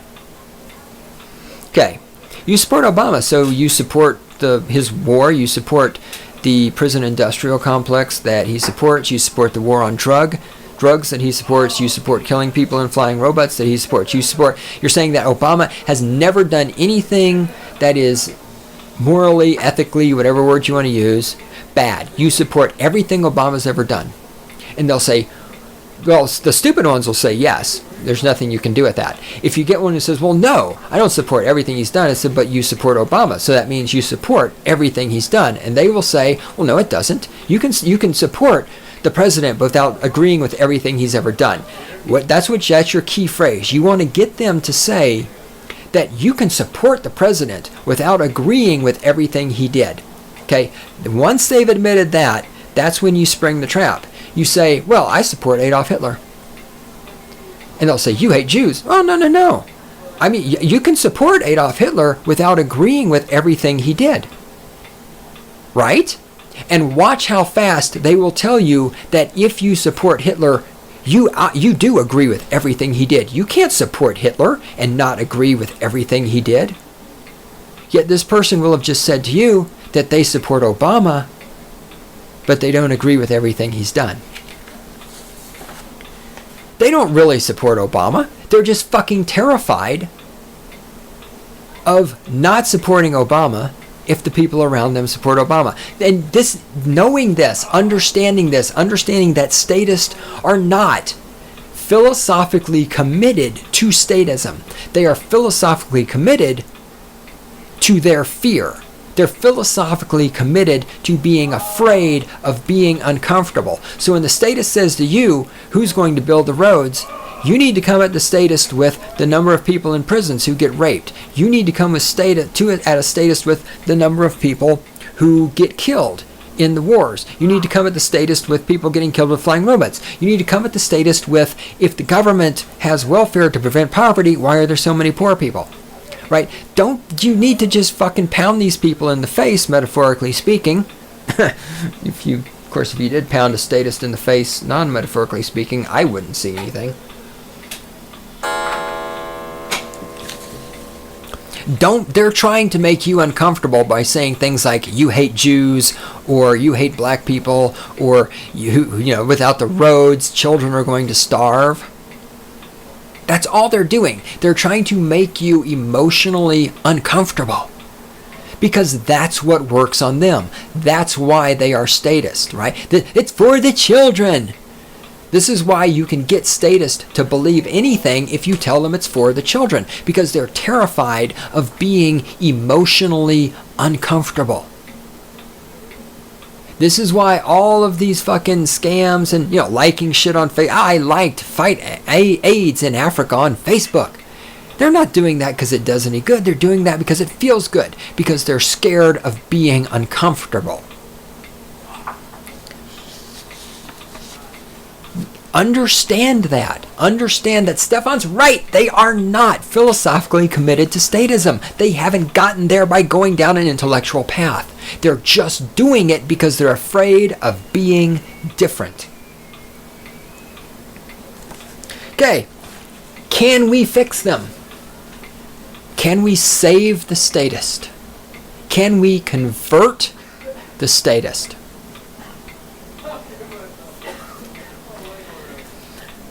Let's make an analogy. Dolphins. Dolphins live in the ocean. Dolphins cannot live on the land. Not for an extended period of time, anyway. Is there anything you can do to get dolphins to be able to live on land? I'm going to be really embarrassed if... No, dolphins can't live on land. Whew, that was close. Like, wait, dolphins are mammals. Can dolphins live on land? No. Alright, whew. Sharks. Sharks are fish, sort of. They're actually kind of pseudo-fish, if I give my biology right. Sharks cannot live on land. I'm goddamn sure I know. Somebody's like, actually, dolphins can live on land if you splash a little water on them. Whew. Alright, sharks cannot live on land. There's no amount of persuading or talking to a shark that you can do to get a shark to live on land. It is not in their nature to live on land. It is not within their biology to live on land. You already know where I'm going with this. The statist cannot be converted. They cannot be fixed. They cannot be convinced. They cannot be reasoned with. You can't. Try as you might, you can't do it.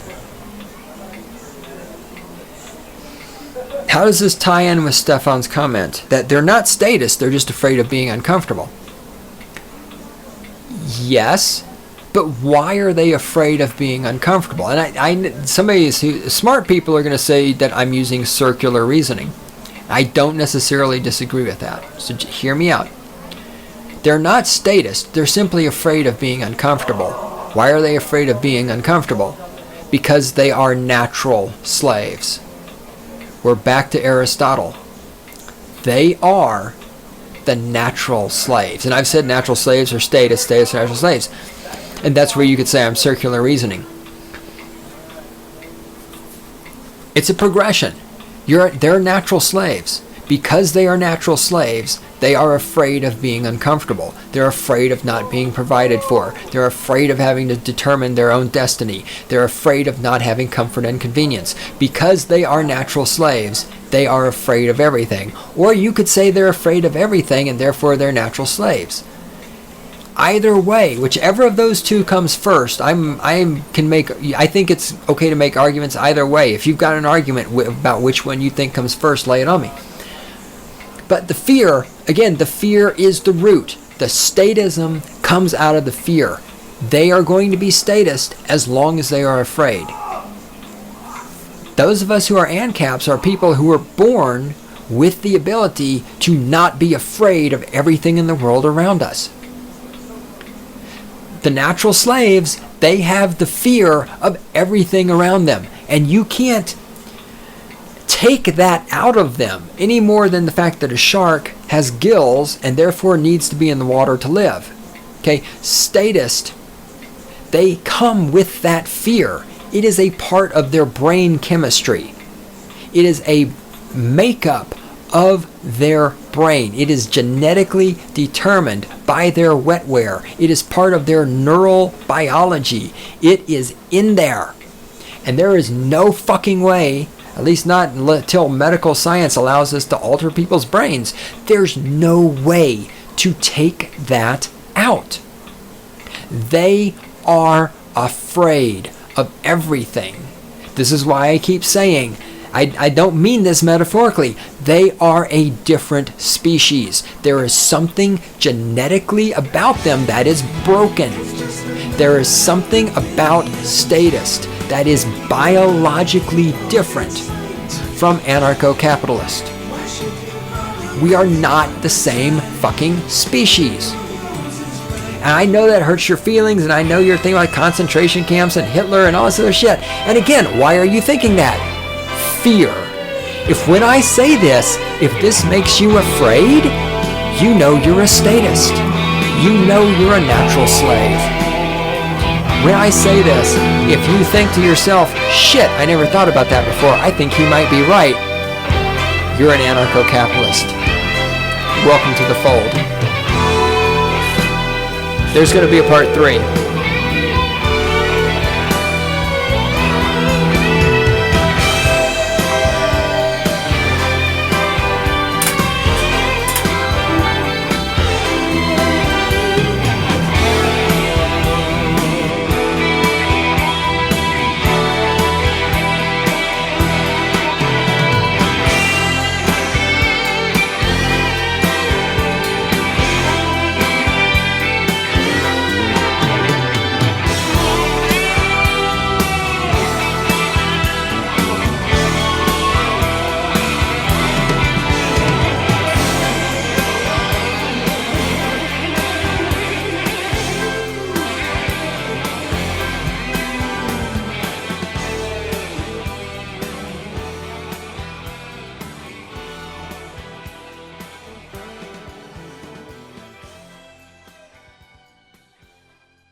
We're back for part 3.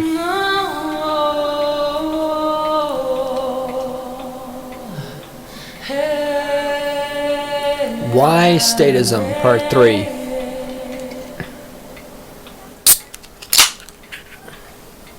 If you've not listened to the previous 2 episodes of Stating the Obvious, you need to go do that. Ah, smart. That was brilliant. See, this is what happens when Randy's not here to babysit my ass.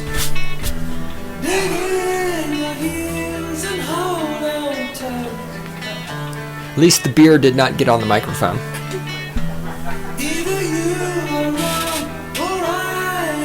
No, there should be a law that says you can't drink beer while using a microphone.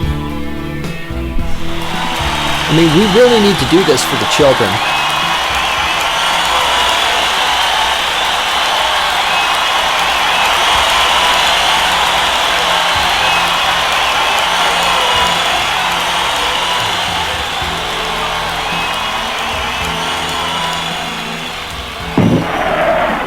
Oh, hey, what's up?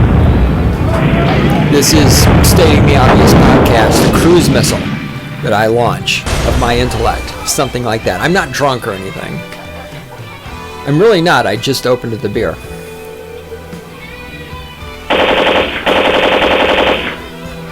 I just finished recording the previous episode. No break between the two, other than walking to the fridge break.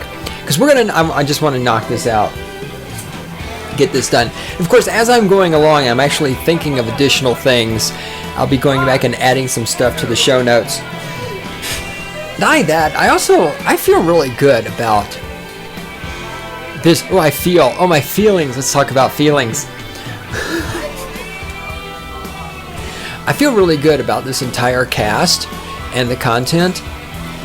This might be the basis for a book. Because I've been intending to write a book about anarcho-capitalism for a while. You know, intentions are like assholes. Everybody has one and they all stink. And a large number of my intentions never get followed through because there's only 24 hours in the day and I have a lot of different things that I like to pursue. Like photography and girls. But the things I'm presenting here, this could become the start of a book. Just throwing that out. What the hell? What the hell? It may or may not happen. All right, let me get back to it. Let's wrap this up. I left off talking about, can statists be fixed? Can they be converted? Can they be persuaded? Can they be brought out of statism into anarcho-capitalism? And my answer is, as it has been for a long time, is that statists and anarcho-capitalists are biologically different. There's something about their brain chemistry that they live in this perpetual state of fear.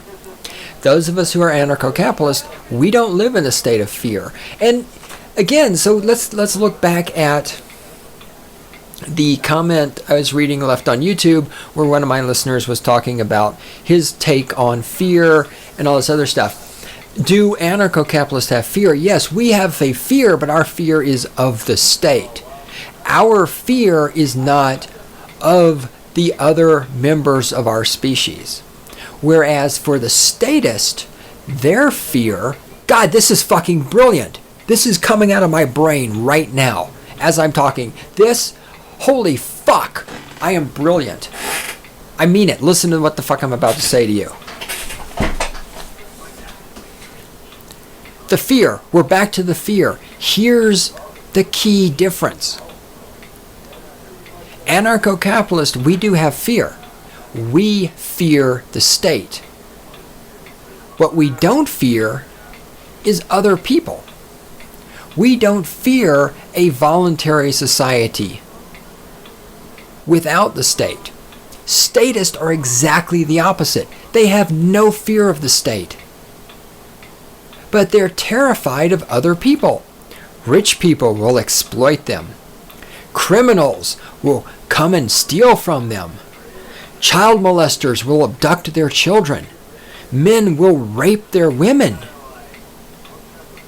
Right? Without the state to protect them from all the other people, they will be at the mercy of others. This is the key difference. A key difference. Maybe I shouldn't say the key difference, considering it's coming out of my brain right now as I'm talking. I've never fucking thought of this before. But if you think about it, I'm thinking about it right now, it's true. We as anarcho-capitalists, I'm an ANCAP. I'm not afraid of other people. I mean, I'm in coffee shops. I walk away and I'll leave my computer sitting on the coffee shop table while I go to the bathroom. Sometimes, depending where I'm at, I'll leave my bike there and walk away without locking it up if I'm not going far from it. I mean, if I'm walking away from it a long time, I lock it up. But generally speaking, as I go through life, I'm not afraid that the people around me want to harm me or steal from me. Yes, there are people out there who are psychos. There are people out there who are thieves. But then again, as I've said before, in an anarcho-capitalist society, you would only steal once. Once you got caught, you would either be ostracized or killed. These people would not exist in an ANCAP society. Evolution and natural selection would remove their DNA from the gene pool.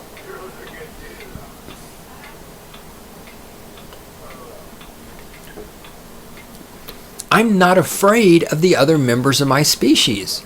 Yes, I recognize there are some outliers, but for the most part, I recognize that the other members of my species don't want to harm me or steal from me. The state, on the other hand, wants me dead. Statists are exactly the opposite. Statists believe that all the other members of the species want to harm them. And only the state can protect them. Only the state cares about them. And if there were no state, then everybody would be running down the streets, killing each other, raping each other, stealing from each other, polluting the environment, shooting nuclear weapons at each other. These are completely opposing worldviews. All right, hang on. I've got to make some notes so I don't forget this.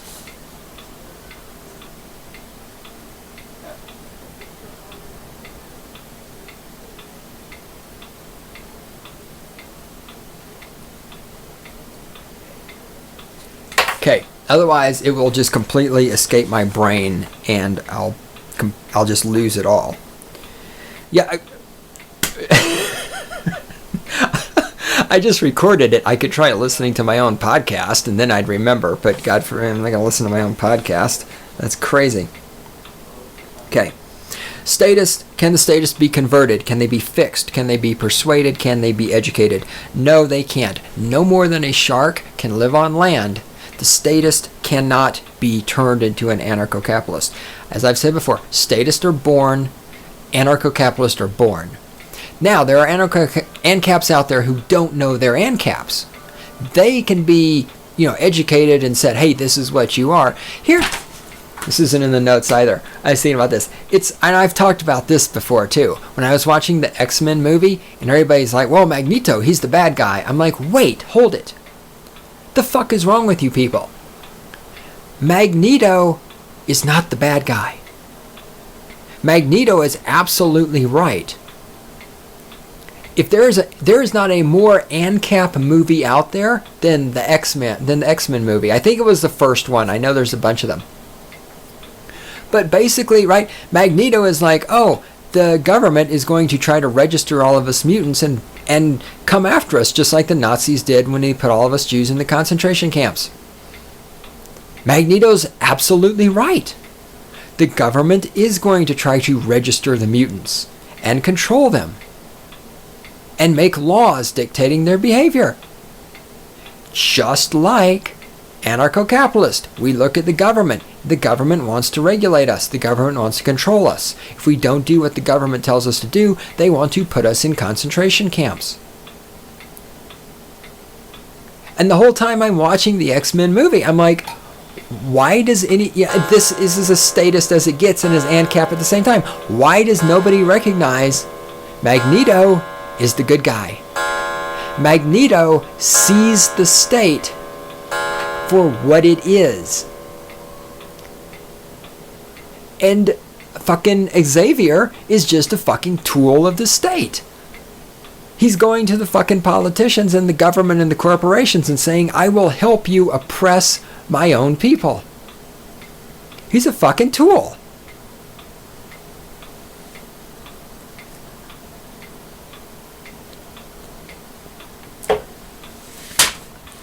We are the mutants. We ANCAPs are the mutants.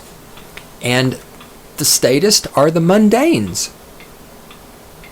And in addition to all the other things they fear us. That's why there's so much hatred for us. And we'll get to some of that. That's why there's so much hatred for our ideas, because they are terrified of anarcho-capitalists, because they recognize we are superior to them.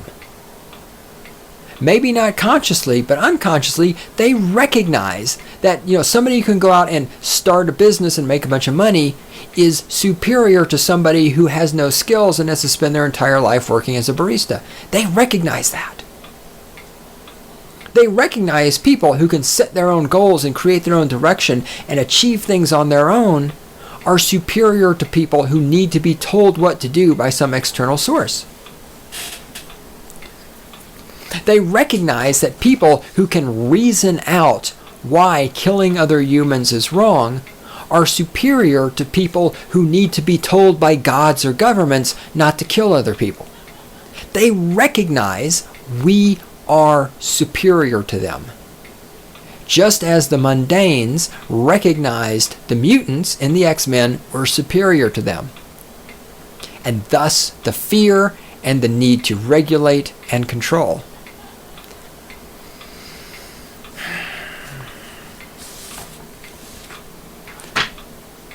The statists recognize that if, taxes were voluntary, all the people in society, the ANCAPs who actually create value, would stop paying taxes, and everything would crash and burn. The welfare state would crash and burn. Obamacare would crash and burn. All of this shit would crash and burn if those of us who are superior are not forced to support the inferior, the parasites.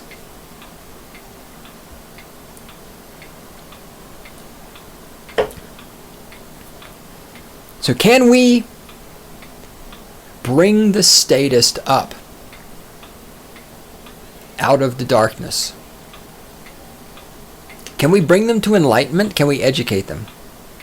Larkin Rose thinks we can. I watched a Larkin Rose video a while back where he announced the the founding, starting the Josie the Outlaw website, YouTube channel, and having Josie do her thing. So now it's been a while since I watched this, and I tried to find it on YouTube on Larkin's channel, and I was not able to find it because I wanted to at least partially review it. I'll try again. If I can find it, I'm going to link to it. So I'm summarizing what Larkin said, and I'm doing it from memory. So if I get any of this wrong, then I fully admit that it's my fault, and I'm not trying to defame Larkin. Because, okay, for those of you who don't know who Larkin Rose is, go to YouTube, find Larkin, Larkin, Rose, Larkin Rose, find his channel, watch it. He's brilliant. He's the guy who said one of the most brilliant things about the roads ever. Because, we always make fun of the status and the roads, how hard is it to make a road. Larkin Rose did this great video in which he pointed out that a road is simply a place on the ground that's flat. And so when a statist says, but who would build the roads? They're saying that they're not smart enough to make a flat place on the ground. It's brilliant. Larkin Rose is also known for not paying income taxes. He wrote a book about that, which I have not read. And he's a mover and shaker in the anarcho-capitalist movement. So if you don't know who Larkin Rose is, you need to expose yourself to his ideas. He's very fucking smart, very intelligent. Sometimes he talks a little too much. He drones on and repeats himself too much. But, we won't mention the name of anybody who does a podcast who sometimes fucking repeats himself over and over and over, because we have no idea who the fuck that might be. Because nobody at this podcast ever drones on too long about anything or repeats themselves over and over and over, fucking ad nauseum, just repeating themselves, right? That would never happen on this podcast.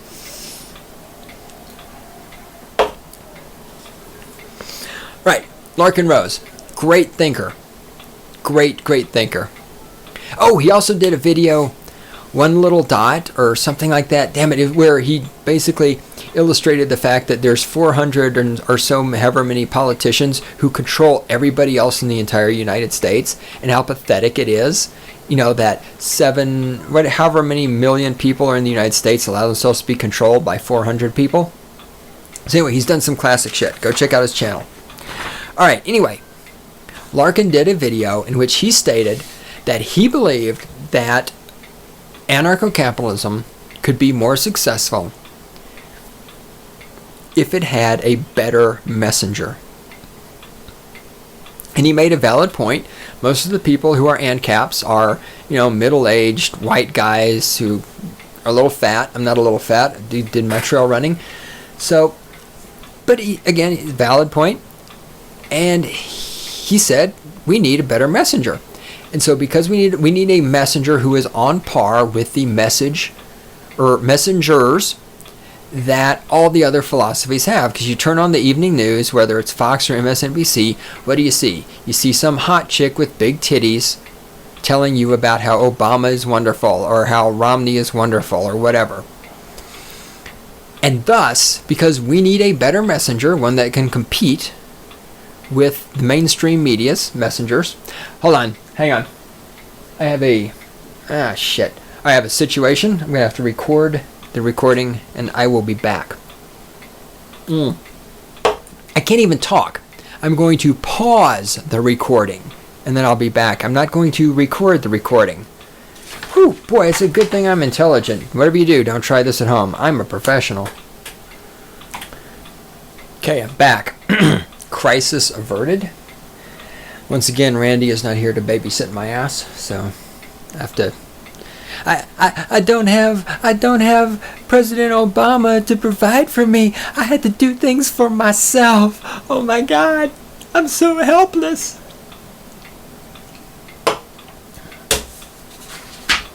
Randy's not here to babysit my ass, so I had to pull my own ass out of the fire there. All right, only a couple of burns. No big deal. Everything is cool. Nothing caught on fire. There was some smoke. Nothing caught on fire.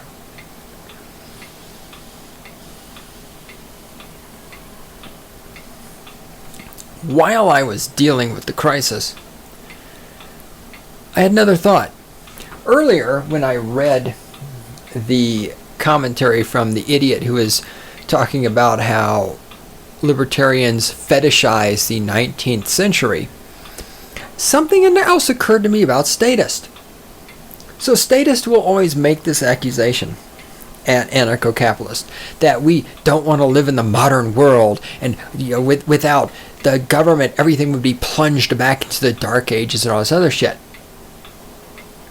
And of course they don't want that because they want their iPads and they want their internet and they want their Netflix and they want their free birth control.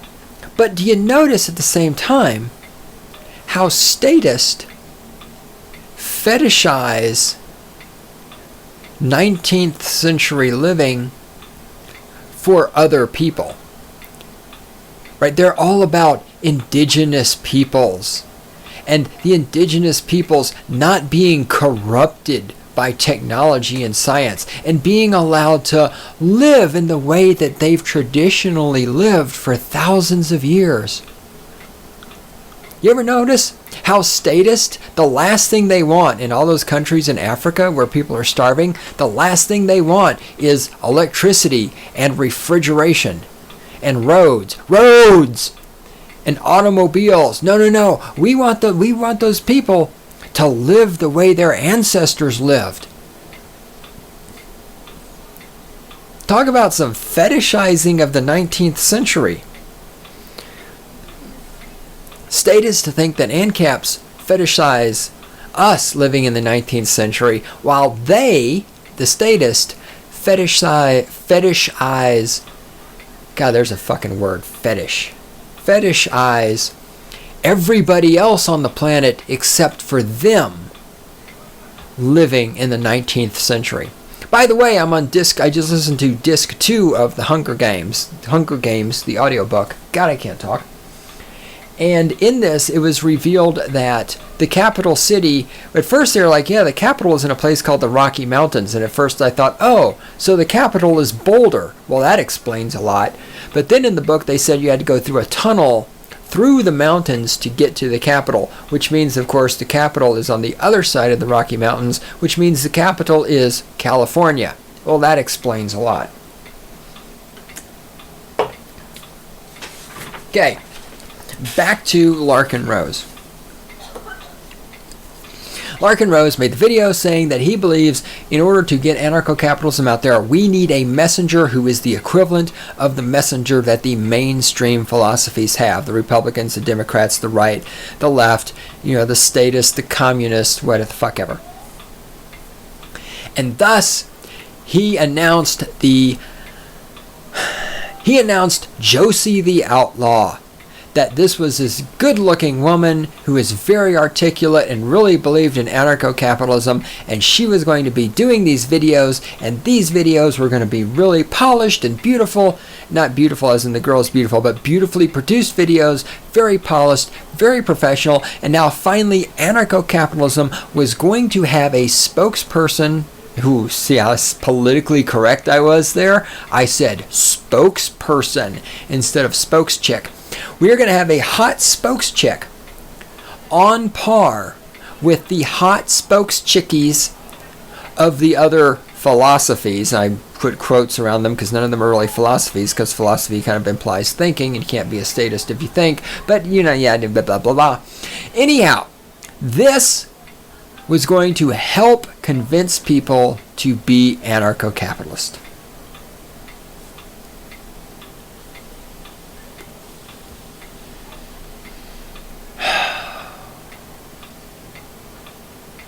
Larkin Rose, my friend, in every video you've ever made, I don't think I've ever disagreed with you about anything. If I have, I don't remember it, so it wasn't a big deal.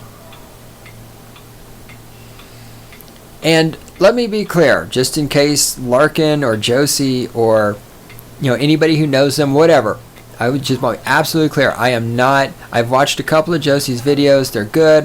She's fine. Whatever. I don't mean fine as in sexually attractive fine. I mean she's fine. She's fine. Okay. I'm not trying to diss anybody here personally, but I'm doing what I do. I'm fucking being honest, and I don't care about your feelings. Okay. I go have a beer with both of you any fucking time. Larkin. Showing Statist somebody with some titties is not going to turn them into ANCAPs. Saying anarcho-capitalism needs a spokesperson who is sexually attractive, and then we will be able to convince people to stop being statist and become anarcho-capitalist, is the exact equivalent. It is the exact equivalent to saying, if we just show a person who has titties to some sharks, the sharks will then be able to live on land. It does not matter how many titties the sharks see. The sharks could eat the titties. The sharks could in fact get boob jobs and have fake titties implanted on themselves, and those boob jobs could be paid for by Obamacare. The sharks will still not be able to live on land. It has nothing to do with the titties. Sharks biologically cannot live on land. You can't change that without extensive genetic engineering. Statist cannot become ANCAPs. It does not matter if Josie has titties. It does not matter how physically attractive she is. It does not matter how articulate she is. It does not matter how polished the videos are. It does not matter how well written the script is. And again, I want to be clear, I am not insulting Josie at all here. I'm fucking just telling you the truth. Josie is cute. She does have titties. She is articulate. The videos look great. It doesn't fucking matter. You're talking about trying to change biology by showing somebody a fucking video. Right? This is like when you go to sexual harassment training. It's like, oh yeah, here, watch this video about why wanting to have sex with women is bad. It's like, oh wow, holy shit, dude, you've just undone. This was actually a Dilbert joke. A Dilbert comic strip, you know? They go to the sexual harassment training, and I think it was Wally. He's like, yeah, 10 million years of human evolution has just been circumvented by watching a video. Statism falls into the same category. You can't circumvent statism by watching a fucking video. It doesn't matter how good the production values are. And Larkin, I don't know what you were smoking when you thought this was a good idea. I mean, it's not a bad idea. And let me be clear. We anarcho-capitalists, should keep making anarcho-capitalist media so that people who are ANCAPs and don't know it will learn about anarcho-capitalism and come to the fold. Okay, so we should keep doing what we're doing. We should not have an expectation that anarcho-capitalist media, podcast, videos, books, writings, websites, is going to convert statist, the hardcore statist, the 99%. It is not going to bring them into the fold. It's not going to educate them. It's not going to convince them. It's not going to convert them. It's not going to fix them. They cannot be fixed. Sharks cannot live on land. Statist cannot get rid of their fear. It is a brain chemistry disorder that makes them afraid of the other members of their species, and thus need the state to protect them from other people. You can't fix that. Like the saying goes, you can't fix stupid. You can fix ignorant. You can educate your way out of ignorance, but you can't fix stupid.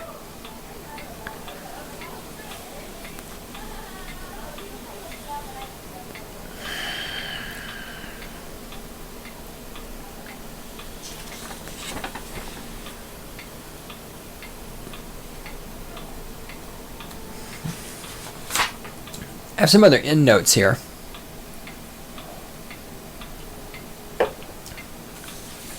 I was looking at them to decide what I wanted to do with them, and having another drink of beer.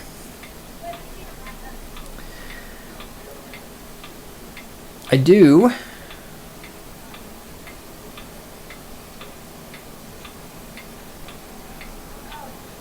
because what I want to do, since we're talking about Josie, I want to actually read you some comments from her YouTube channel in reaction to one of her videos to illustrate what I'm saying to you. I'm going to read all these comments, and I'm going to sit there and point out how these comments illustrate everything I have said in this and the previous two podcasts about fear, about incompetency, about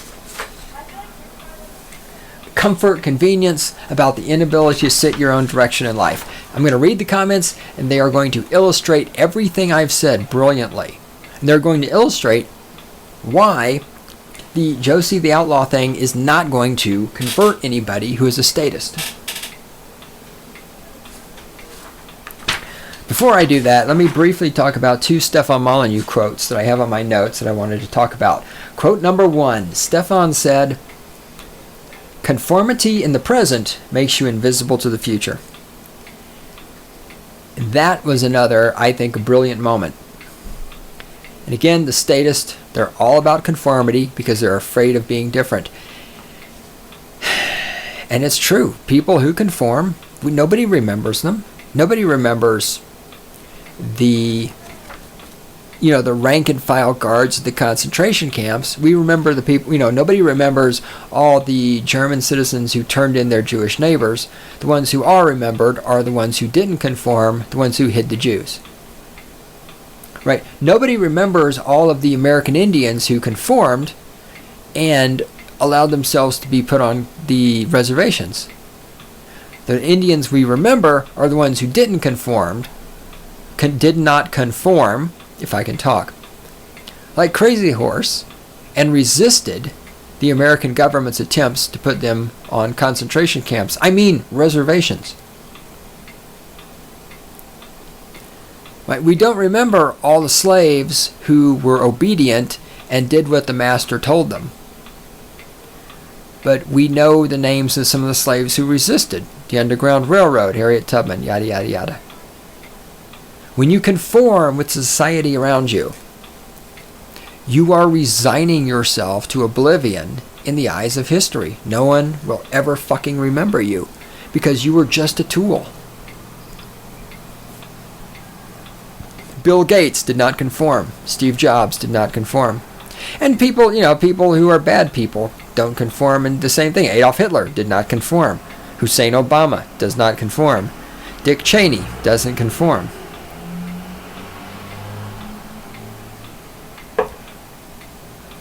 So you can certainly not conform in bad ways, right? Martin Luther King Jr. did not conform. Malcolm X did not conform. Fidel Castro did not conform.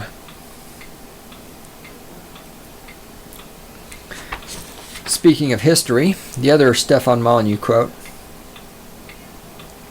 "When you study history, it's like watching the same movie over and over with different costumes." And it's the truth. I've talked about this before. All the statists around me who, when you point out to them that the United States is going to collapse, they just live in this denial where that's not going to happen. And yet, if you look at history, every empire throughout history has collapsed. All empires collapse.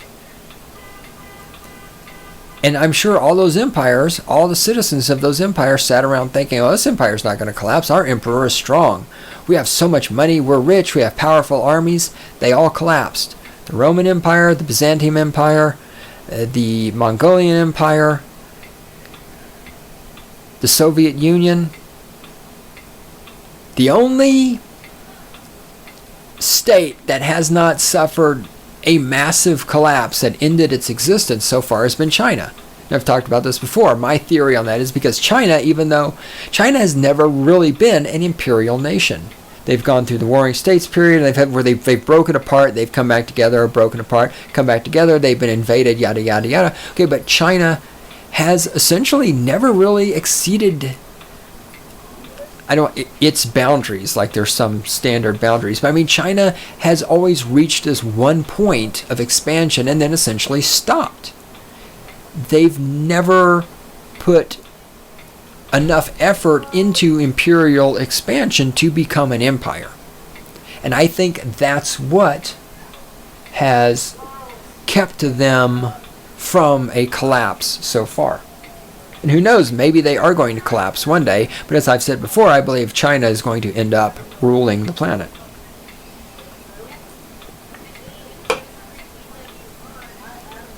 All empires collapse. And sitting here right now looking at the United States, it's like watching history, only with different costumes. And people just think, well, it can't happen here.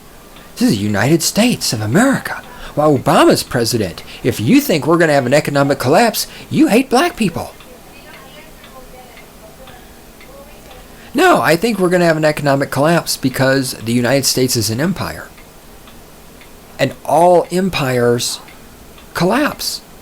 We cannot sustain this level of spending. We, like you and I, are doing this. The United States, the government, the state, the government of the United States, the corporations, the military-industrial complex, the police-industrial complex, the prison-industrial complex, it cannot be sustained forever. Especially now with all these people who are going to be retiring, getting welfare, it cannot be sustained forever. It's going to fall apart. One more thing I'm going to throw in before we start reading comments from Josie the Outlaw's video. And this will come up again in the comments, but I just want to make sure I get it in. Is statists, because of their fear, are always going to make the argument that the government provides things that would not otherwise be provided. And it provides things for people, and therefore the government is good. Right? The government provides roads, and the government provides food for people that can't afford food, and the government provides health care, and yada yada yada. Fucking the government gives us this. Oh, just remind these people, because of course here in the United States other people, I don't. Here in the United States, most white people, especially upper middle class and rich white people, have a lot of guilt over slavery. Just remind them that back in the good old days when we had slaves down in the South, there's only in the South, because we know the Northerners never had slaves in the North, and we know that certainly companies that were owned by Northerners never brought slaves to the northern states and then sold them to people from the southern states. We know that never happened. There was never any slavery north of the Mason-Dixon line. It was all south of the Mason-Dixon line. The pure Northerners, they never had slaves. But back in the good old days when we had slaves, remind them that the slave masters provided for their slaves. They provided them a place to live, provided them with food, gave them clothing, gave them medical care, educated their children so their children could work as slaves, educated them enough to get a job, just like the public education system does right now. Provided them with health care, provided them with food, clothing, shelter, jobs, medical care.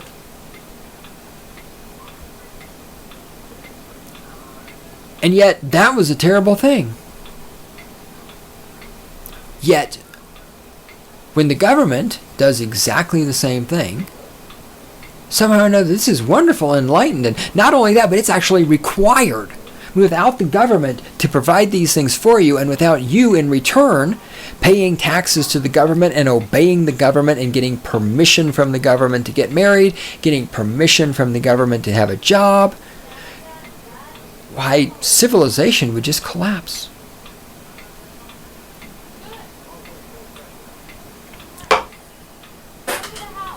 Alright, where am I on time?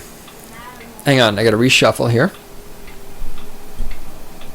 Trying to reduce the amount of microphone noise I make while moving the microphone. And I'm trying to, do this without fucking up the computer and the recording, because did I mention Randy's not here to hold my hand? Alright, here we go.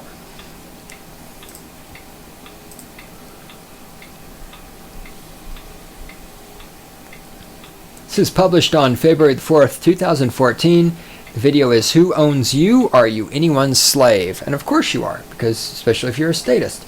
So, Josie the Outlaw put out this video. She put out. Yeah, make a sex joke. Alright. Here we go. Now, this is going to bring people over to anarcho-capitalism, right? We got Josie, she's articulate, she's cute, she has titties, she's got well-produced videos. This is what Larkin Rose thinks is going to open people's minds to anarchy. Let's read the top comments to this. Of course you own yourself. We are part of a society with a leader to help everybody. Sure, we could all live in the woods, hunting, fishing, and making our own shelters without paying taxes, but in the current society we live in, we all help each other out. Every society needs a leader, and taxes are not taken from you. Taxes go back into society in shape of roads, healthcare, etc. You are not owned by the government since you can leave the country and go. Oh my goodness. Let's look at everything we've got in here. We're part of a society. Our leader helps everybody. Oh, the leader, Obama helps everyone. The people in prison getting raped, he's helping them. Yes, the people in foreign countries getting killed by flying robots, Obama's helping them. Oh, he's so wonderful. We could all live in the woods. See, and again, it's anarcho-capitalists all want to live in the woods. What is this thing this idea that people can't live together? Again, animals live together in societies. You ever heard of prairie dogs? They live together in societies. They don't have governments. Somehow or another, they manage to live together. But for the statist, they can't do this. Why can a statist not live around other people without the government to protect them because statists fear other people. There it is again. Statism is based on being afraid of other people. So afraid of other people that you're willing to give up your own freedom, you're willing to be a slave. Every society needs a leader. No, it doesn't. Fucking weak, stupid people who cannot find their own direction in life need leaders. Intelligent people, free people, anarcho-capitalists do not need leaders. If you need a leader, you are, by definition, a slave. Free people do not need leaders. Your taxes are not taken from you. No, of course not. Why, they go back into society in the shape of killing people in foreign countries with flying robots, the war on drugs, the Department of Homeland Security, the prison industrial complex, the failing public education system. No, those taxes are not taken from you. And of course, you're not owned by the government because you can leave the country and go. Just anytime, you can just leave the country. Absolutely, just go up and leave. Here's the next one. Taxes pay for streets we drive on. The roads. It's always the roads. My fucking God. There's not a fucking conversation that can be had with a fucking filthy-ass fucking statist without the fucking roads. And they wonder, you always make fun of statists about the roads. Gee, yeah, we do make fun of you about the fucking roads because it's your fucking excuse. The first comment, the taxes come back to you in the shape of roads. Second comment, taxes pay for the streets we drive on. Roads. Like nobody can make a fucking flat place on the ground unless Obama is murdering people in foreign countries with flying robots. And fucking TSA agents are touching 8-year-old boys' cocks. Jesus fucking Christ. The fact that you people are too goddamn stupid to make a flat place on the ground means that if fucking evolution was allowed to run its course, you'd be dead. Fucking hell. Taxes pay for the streets we drive on, schools for our children, and other things is in quotation marks, we use and need. So there is a flaw in Josie outlaw theory. Holy shit. Really? Taxes pay for things, so therefore you're wrong. Okay, that's the kind of logic we're dealing with here. Hold on, I'm waiting for the web browser. Here we go. Oh, this idiot who's commenting calls himself Mr. Objectivity. This is fucking hilarious. As an anarcho-capitalist, itself a contradiction in terms. I love when people think anarcho-capitalist is a contradiction in terms. Anytime somebody says anarcho-capitalist is a contradiction in terms, what they've just told you is they have no fucking idea what an anarcho-capitalist is, and you can safely ignore anything they say after that, except, of course, if you're going to make fun of them like I'm going to. Josie can't honestly believe any of this herself. Right, see, you can't believe what you're saying. I love when people say, you can't believe what you're saying. Why do statists say things like you can't believe what you're saying? Because statists don't believe what they're saying. Statists say what they say because they're afraid of being uncomfortable. Therefore, they're afraid of not conforming with everybody around them. Therefore, they just mindlessly parrot whatever other people around them say. That's why statists believe that if you disagree with them, well, you just can't possibly believe that. You're just saying that because you haven't been properly indoctrinated like I have. Josie can't honestly believe any of this herself because as a capitalist, she believes that people with less money than she has will need to come work for her for a better life. Well, yes, everybody has to work for somebody else to get more money. You have to create value for other people in order for people to give you money. And whether that's working in return for cash or whether it's barter, trading apples for oranges or whatever. Yeah, again, you see the statist mentality. The statist mentality is that as a statist, my life should be made better. I should get things from other people without having to create value for them. Because I am privileged, I am special, I should not have to create value for other people in order to receive value from other people. What a fucking moron.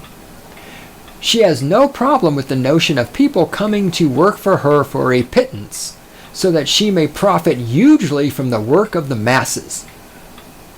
Really? Now, of course, this same person probably owns an iPad.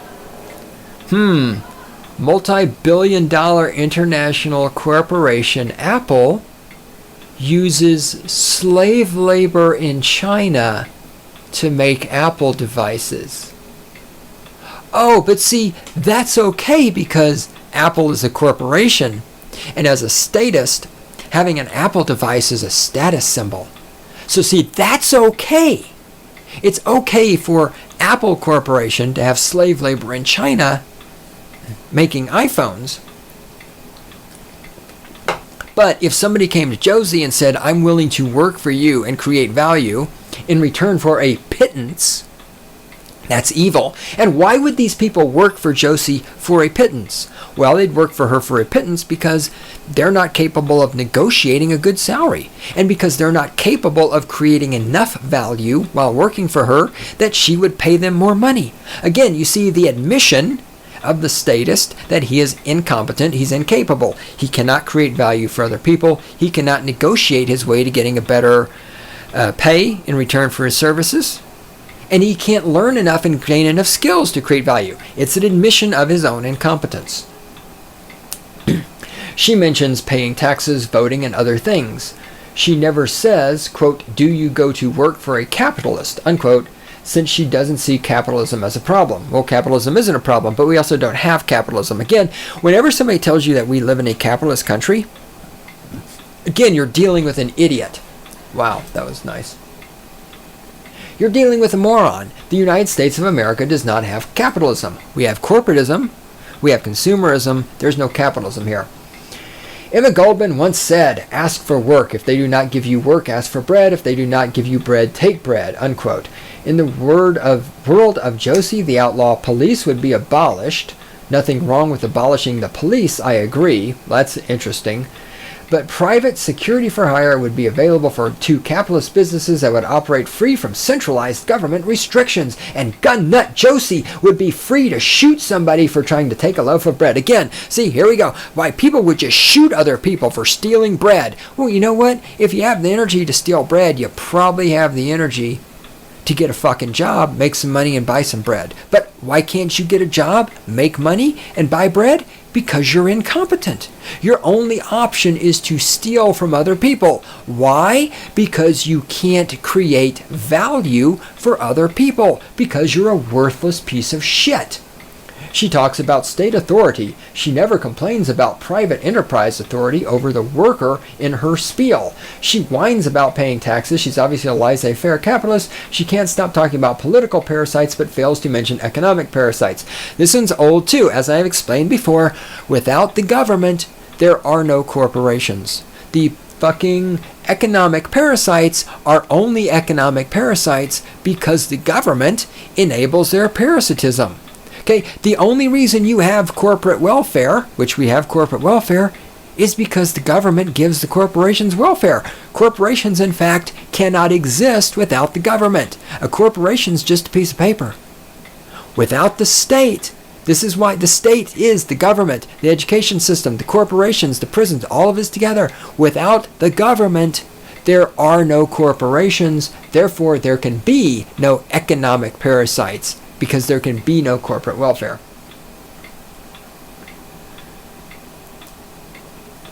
Next idiot comment. But if I transfer ownership of myself, even voluntarily, to a boss, does my boss not, in part, own me?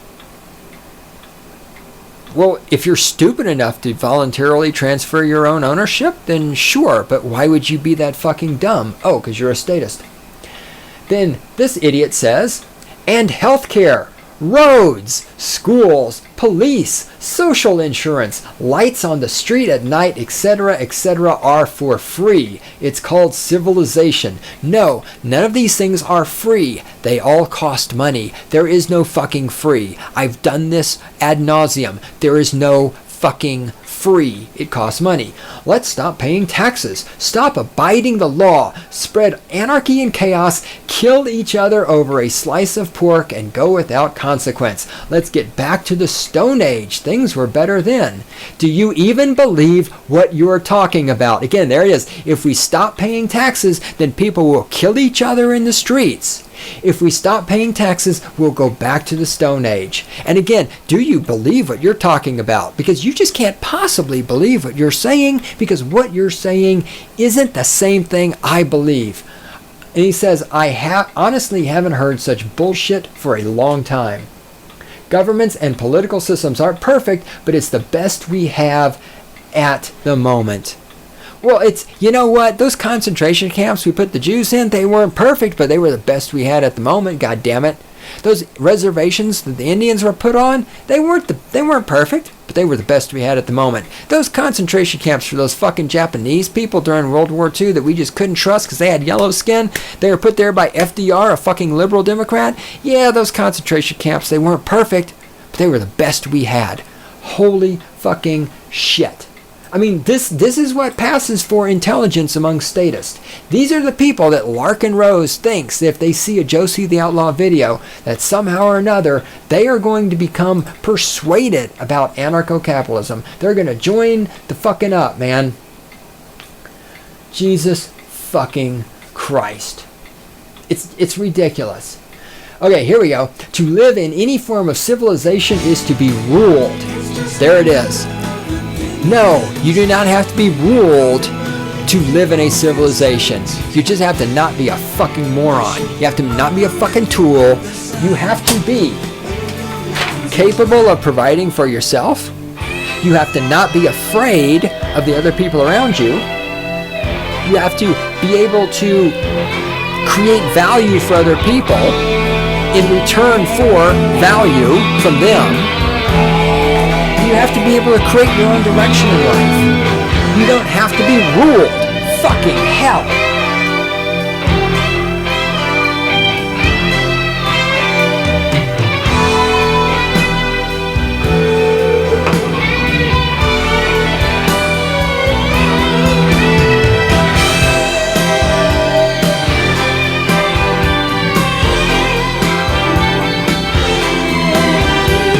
Oh, Christ. All right, we're going over.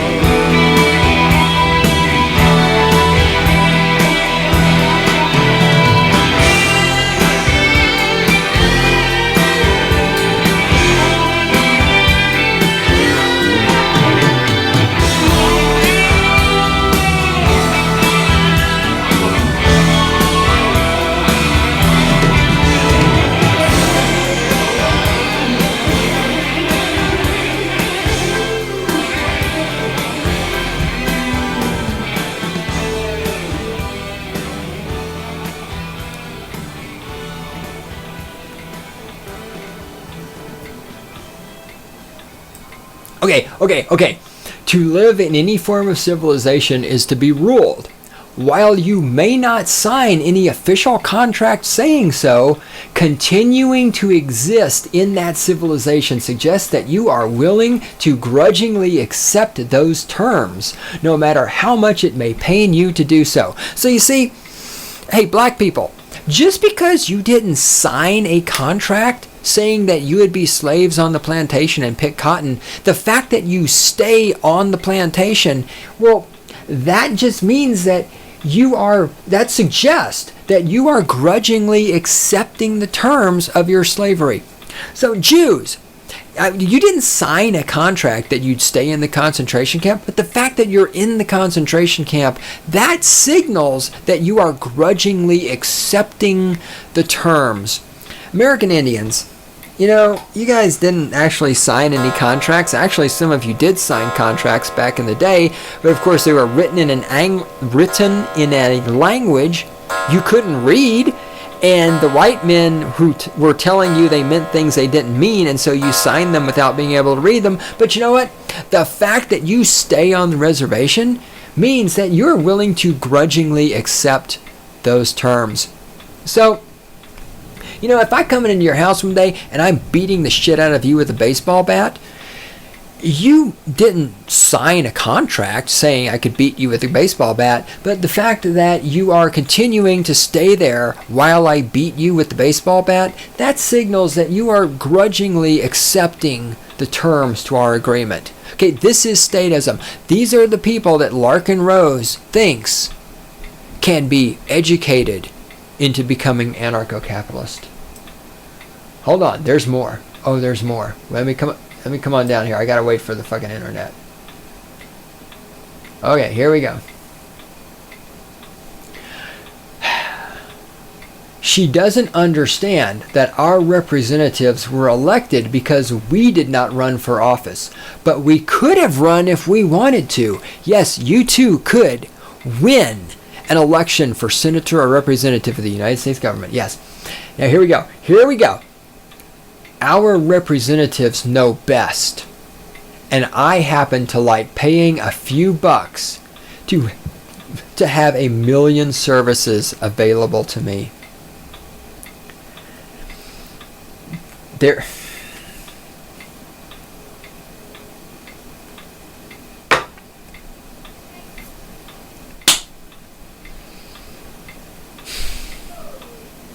There's statism in a sentence. Let me read this to you again. Our representatives, they're our representatives. They're not his. They're not, no, ours, right? See, notice how he's, well, these are our. No, I have nothing to fucking do with this, you cocksucker. These people do not represent me, and I have nothing to do with them. Our representatives know best. Again, let me bring you back to point number 4 of the reasons people are statist. They don't have the ability to direct their own life. They can't make their own choices. Our representatives know best. And I happen to like paying a few bucks to have 1 million services available to me. Let me take you back to point number 3. They value comfort and convenience more than freedom. They pay a few bucks, but oh, they get all these comforts and conveniences. They get all of these services, millions of services available to him for a few bucks. Why is that so important? Well, because, let's go back to number 1, because he can't provide for himself. He can't provide any of these services for himself. He's not able to negotiate for any of these services. He's not able to create value for somebody else in exchange for money, which he can exchange for these services, or to create value for somebody else in exchange for the service directly. And so because he is afraid to try to make his own decisions, because he is afraid to be without comfort and convenience, he writes a sentence like, our representatives know best, and I happen to like paying a few bucks to have 1 million services available to me. This is somebody that Larkin Rose thinks that if they just see a girl with titties talking about anarcho-capitalism, we can bring this person over. This person can be educated. Unfucking believable.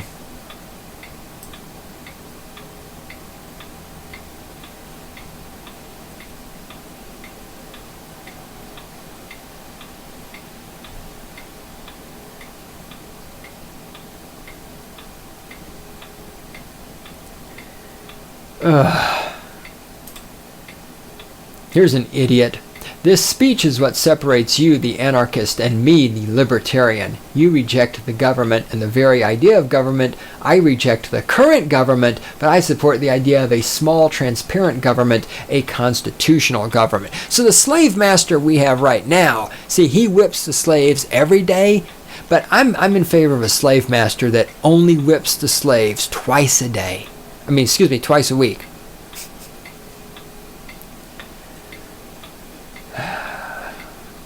Yes, these are the people that can be saved. These are the people that can be converted. All right.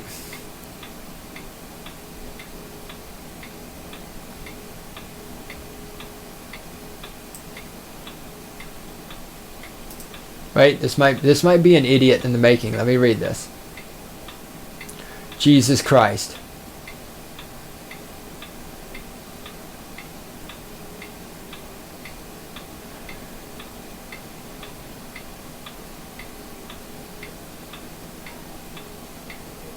Alright, this guy's even too stupid for me to even make fun of.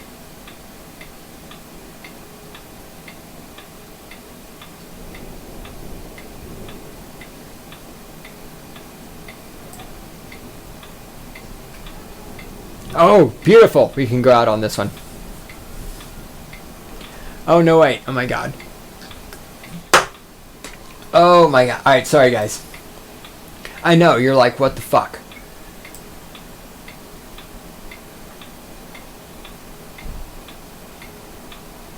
Yeah, alright, never mind. Here we go. Then I'm going to end this. You end the pain, end the misery, and move on. We can all move on. This is all very nice rhetoric, but you don't have anything meaningful to say. Unlike Fox News and MSNBC, because there's a lot of fucking meaning there. No, Josie doesn't have anything meaningful to say.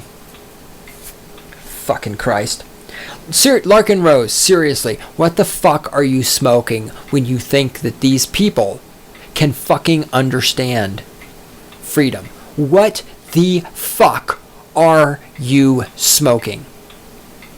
This is all very nice rhetoric, but you don't have anything meaningful to say. I mean, I do agree with the sentiment. I love when people say, I agree with the sentiment. I'd be an anarchist if I thought for a second there was a chance we'd ever live in an anarchist society. But maybe someday. So, see, I'd stop owning slaves if I thought there was a chance we'd live in a slaveless society. But gosh, the people around me all do it, so I'm going to do it too. Why? Because I'm afraid to not conform with everyone around me. Here we're back at fear. We're back to fear. We're back to conformity. But even then, regulations and legislation still need to exist, just chosen by the people. If that were the case, and this, my perfect society, existed, you could argue using the same manipulative rhetoric that you don't own yourself since others own you. I'd love for activists and free thinkers to use less poisonous rhetoric and actually be critical of themselves and others. Yes, we should be critical of ourselves, like Obama is critical of himself. Like you fucking statists are critical of yourselves. You're a fucking moron. Absolute fucking morons. Again, let's recap this. Why do statists choose statism? Because they are afraid. Fear. They cannot provide for themselves, and they are afraid they will not be provided for. They value comfort and convenience, and fear losing comfort and convenience so much that they will give up any freedom for comfort and convenience. They do not have the ability to direct their own lives. This is why they need leaders. This is why they need somebody else to tell them what to do. This, more than anything, is what makes them the natural slaves. This is what separates Aristotle's natural slaves from men and women. Men and women, in Aristotle's writings, in his understanding, his philosophy, men and women are distinguished from slaves because men and women can chart their own course. Slaves do not have that ability. And finally, so then statists choose statism because they're afraid, because they know natural selection would render them dead. They know they would not be able to survive if they had to negotiate or create value in order to have their needs met. And finally, statists choose statism because they desire to receive benefits without paying for those benefits. And they are afraid that without the state, they won't get the free benefits. They won't get their millions of services for a few dollars. They won't get their free birth control. They won't get their free abortions. They won't get all the fucking free shit. They won't get the free roads and the free prison systems and the free fucking killing people in foreign countries with flying robots and the free fucking golf tricks for Obama and the free corporate welfare. Statism is fear. I challenge you to fucking prove me wrong.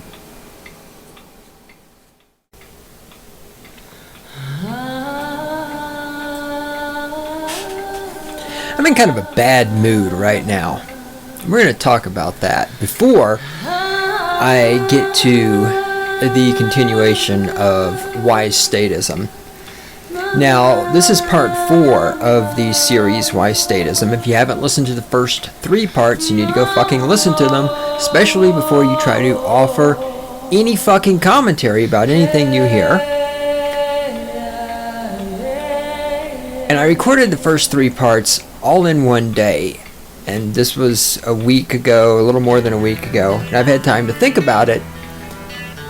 And see some things that I didn't fully explain and have other ideas and stuff to add to that. And you scream, shout, and whine, cry, snivel, piss, moan, whatever the fuck you want to do.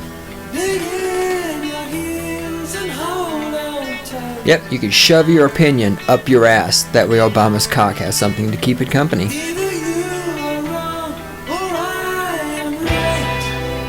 Or there's that third option, the one you're aware of, you've heard of it before. You are wrong and I am right. That is most likely what's going on. I'm cranky. I'm really fucking cranky. We're going to talk about why I am cranky. And why I am cranky is in fact one of the things that separates anarcho-capitalism from statism. Oh yeah, this cruise missile my intellect homes in on and destroys stupid motherfuckers, yada yada yada. In the control room over there on the other side of the glass is the lovely and adorable Randy. I am the great one himself, founder of the Cynical Libertarian Society, manner of the machine gun that mows down the stupid people without mercy. Love when the tracer bullets go through their bodies. That's always fantastic.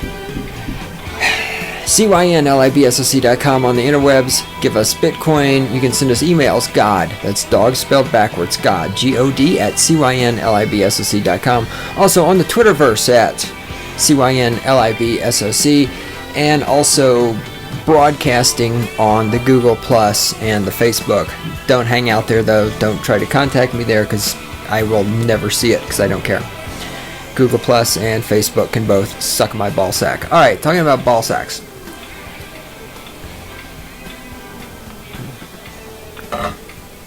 That had nothing to do with ball sacks. That was me taking a drink of water. As I have mentioned, I'm listening to the audio book of Hunger Games. Took me a minute to remember the title of the book. Today I went for a run and listened to disc 3 while running. And it occurred to me, and I've talked about when women write stories that have female protagonists. I've talked before about how the female protagonists are always so fucking passive. When men write female protagonists, they're much more active. And while I wouldn't say Katniss is certainly not the most passive. My brain is seizing up. I'm trying to think of the words here. Katniss is not the most passive female protagonist I've ever come across. She certainly has her moments.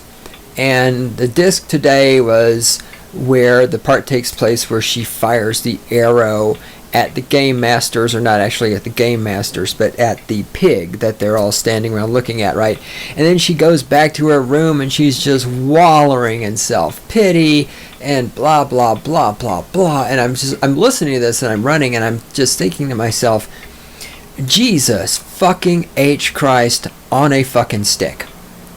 How much wallowing in self-pity do I need to hear about this fucking character? And then I remembered, oh, this is a woman writing a female protagonist. We're going to get a lot of wallowing in self-pity.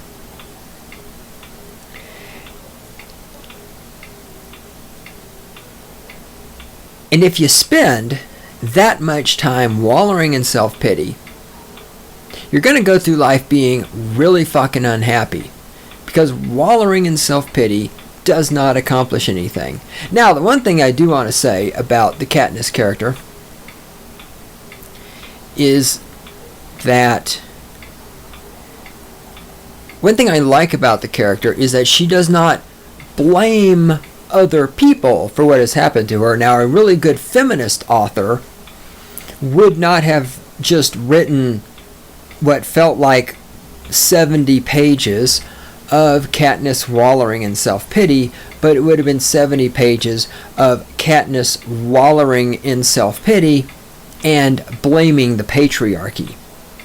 And of course, as it always does when I'm listening to Hunger Games or reading any dystopian novel or whatever, it always amazes me just how much of our society I see in this and how oblivious the statists around me are to the fact that they are in fact living in this world, this dystopian world that they enjoy reading about without ever recognizing the fact that they live in that sort of a world and they contribute to the existence of that sort of a world.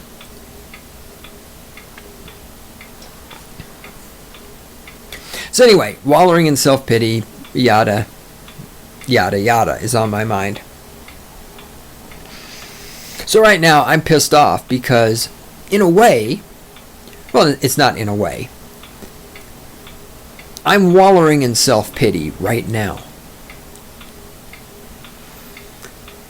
The difference between the statist wallowing in self-pity and the anarcho-capitalist wallowing in self-pity, that's what I want to talk about. See, when a statist falls into self-pity, first of all, they look for an external source to blame for this, because of course statists are incapable of taking responsibility for what happens to them.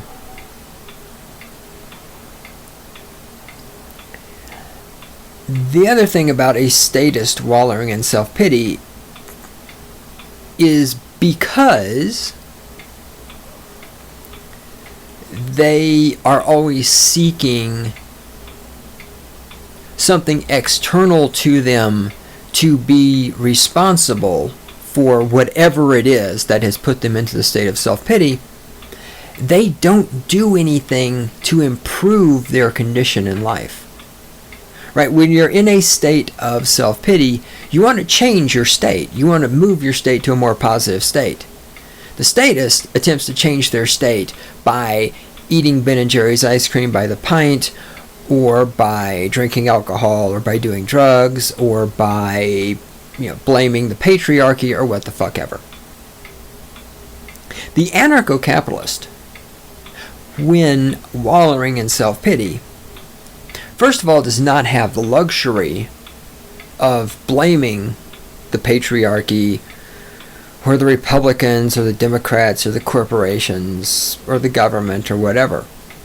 The anarcho-capitalist, if being intellectually honest, has to recognize his contribution to what happened, has to recognize his own missed opportunities, his own failures, his own opportunities for improvement, the things he did right, the things he did wrong, the things he should have done different, and accept that he is in the state that he's in because he fucked up. And nobody else can be blamed for this except for him. The anarcho-capitalist, in an attempt to change his state, to come out of wallowing in self-pity and move into a productive and positive state, has to look at the situation and seek learning. Look at it as experience and say, what can I take from this experience? What can I learn? What can I apply for the future? So the next time an opportunity such as this presents itself, what can I do differently that will allow me to have a successful outcome, the outcome I desire, instead of missing an opportunity, not having the desired outcome, and subsequently sitting around feeling shitty and wallowing in self-pity.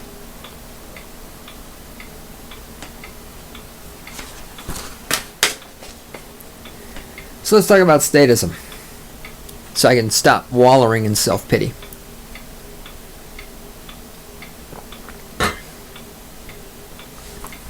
In the previous 3 episodes, I talked at length about why statism and about how fear contributes to statism. And I read and responded to a comment from Sam, one of my viewers on YouTube, in which he raised a bunch of questions about my statement about how people who are afraid are easier to control. And he made some counterpoints and arguments with that, which were very good, and I talked about that. And then after wrapping up the podcast, I thought about it, and I realized I didn't necessarily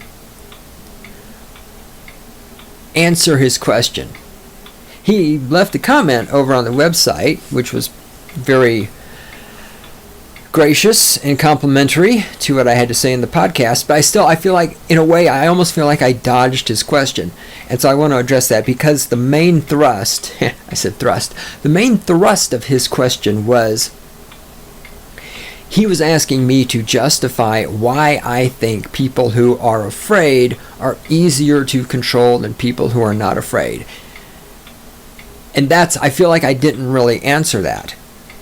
And so I want to make my answer to this very clear. This is why, and I talked about immediate fear versus perpetual fear, and I talked about how these statists are always afraid, how the statists are afraid they're not going to have jobs, how they're afraid people are going to kill them and rape them and molest their children, how they're afraid they're not going to have medical benefits, how they're afraid they're not going to be able to afford retirement, how they're afraid nobody's going to build the roads, how they're afraid the terrorists are going to get them, how they're afraid everybody around them is a criminal, how they're afraid, there won't be wheelchair ramps, how they're afraid somebody's going to smoke a cigarette in a bar, how they're afraid that children are going to drink e-cigarette fluid, how they're afraid that meth heads are going to sit up in the house next door.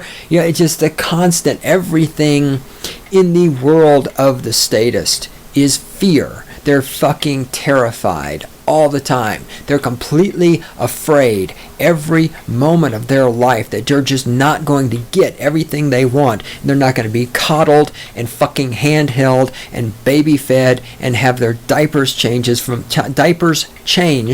the moment they come out of the womb until the moment they die. And the reason people who are afraid are easier to control is because that fear will make them latch on to anyone that even pretends that they can provide the solution, the antidote, the counter to those fears.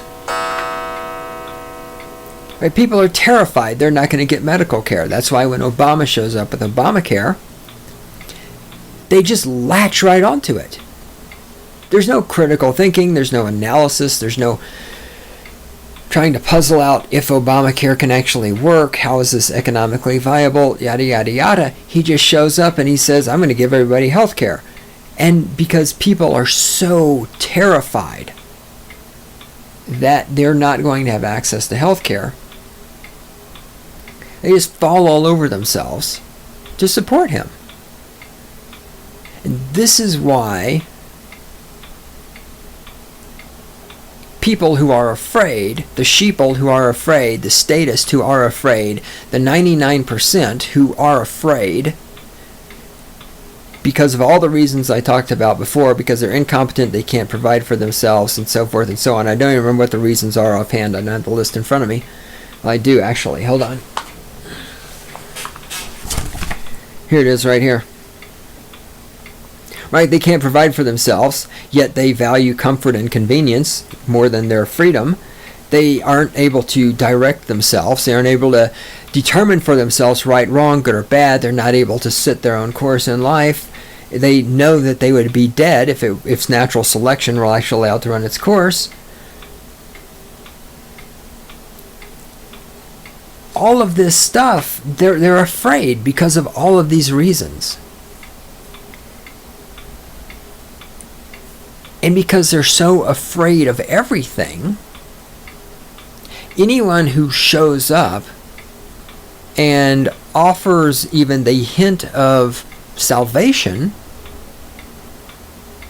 becomes their savior.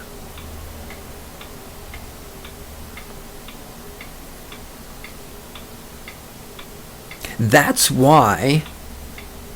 Now see, anarcho-capitalists, as I mentioned, are also afraid. We're afraid of the state. We're afraid the state's going to come kill us. But we don't live in that same state of persistent fear.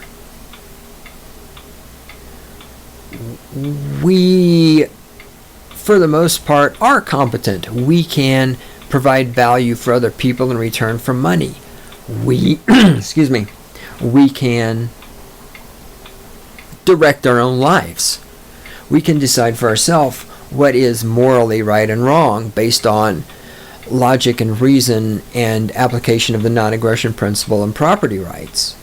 We understand that evolution works and that natural selection is natural, and that in natural selection some biological organisms are selected and some biological organisms are deselected. We understand all of these things. We can come to grips with these things, and we are confident in our ability as individuals and as an anarcho-capitalist community to overcome adversity and move forward.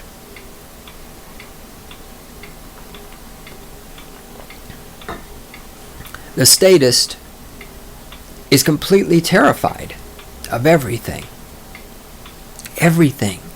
Everything in life terrifies a statist. And that's why they're easy to control, because they will cling to anyone who offers salvation. And this is what the state does. The state offers salvation. We will provide you with the roads. We will provide you with health care. We will provide you with a job. We will make sure you get paid a minimum wage. We will give you loans to go to college. We will give you cell phones and Obama phones and iPads and all this other shit.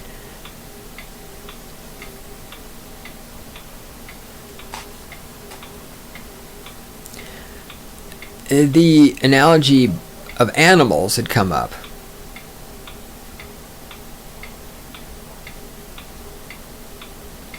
And I think statists are even more afraid than animals, because Sam had mentioned wild animals being difficult to control because they still have a fear. They, unlike domestic animals, which have had the fear bred out of them. And I think this is a good example, because I always think about when I'm out running on the trails and I see deer. The deer are certainly aware and cautious of me, but they're not what I would call afraid. I would call it more a curious caution. Now, of course, also, in all intellectual honesty, let's keep in mind that there's a lot of people in this area where I'm running, and so the deer are used to seeing humans. So you could easily argue they're not entirely wild, they're certainly not domesticated, but they're in an in-between state. But I think the analogy of the domesticated animal not having fear and being easy to control is worth delving into. Again, I may have actually talked about this and don't remember it. Oh, hold on a second. I gotta get my fucking feet up. Oh! Ah, yes. Okay. Now I have to reposition the microphone. Bang! See how I smacked the microphone? That's pretty good, huh, Randy? Whoa! Hey, stop it. Yeah, see, these are called first world problems. Adjusting the microphone. Alright, what the hell was I talking about? Oh yeah, domesticated animals and fear.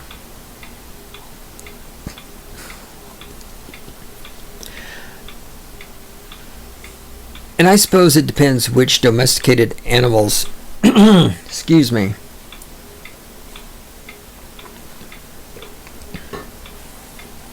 is what I get for not doing vocal warm-ups. And I knew I was going to be recording, and I still failed to do vocal warm-ups. Dumbass.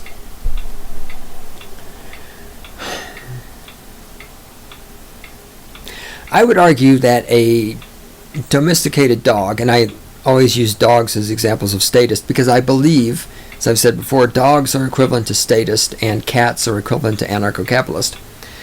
Dogs are the perfect analogy for statist because dogs, just like statist, are domesticated, and in one sense they have no fear, in the sense that you can walk up to a dog and kick the shit out of a dog and the dog will come right back to you looking for attention. It's the same way with a statist.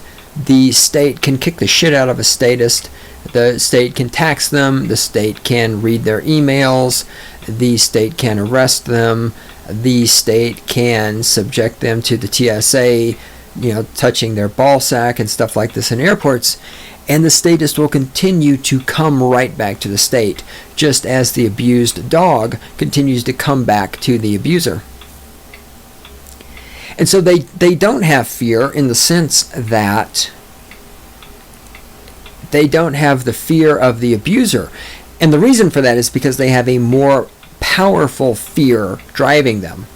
For both the dog and the statist, it's the fear of not being provided for. Because the domestic dog, as I have talked before, dogs are essentially retarded wolves. Right? They took wolves, they inbred them. It's just like in Arkansas. When you inbreed with your family, you get retards. When you take wolves and you inbreed them, you get dogs, but the dogs are retarded because they're inbred. And this is just like statists. Statists are, metaphorically at least, inbred and literally retarded because they are incapable of grasping the non-aggression principle and they are incapable of grasping their own slavery. But the statist, like the dog, has a fear, this persistent fear in their life of not being provided for. Right? Because the dogs know they can't open a can of dog food. The dogs know that they're not smart enough to provide for themselves. So it doesn't matter how much the dog's owner abuses it, the dog will always come back because the dog cannot provide for itself. And perhaps even on some level the dog recognizes it's a retarded wolf and that if evolution and natural selection were allowed to take place, dogs would not exist. Statists fall into exactly the same category.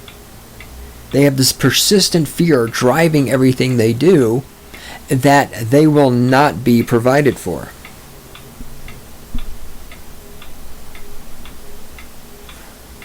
And because of that, they will allow their master to abuse them to whatever extent the master wants to, because they need to be provided for. And that, their selfishness of needing to be provided for is the overriding aspect of their entire existence.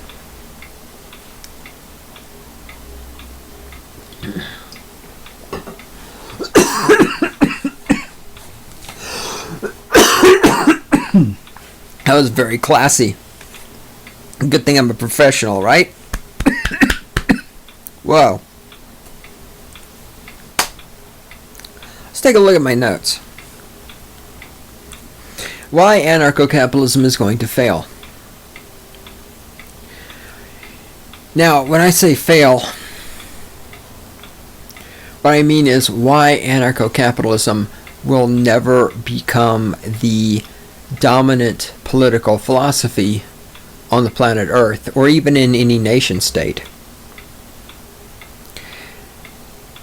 First of all, the state breeds the parasite class and keeps them alive. I've talked about this ad nauseum, right? The state needs parasites to survive, because if everybody is competent and capable and able to provide for themselves, then why do they need the state?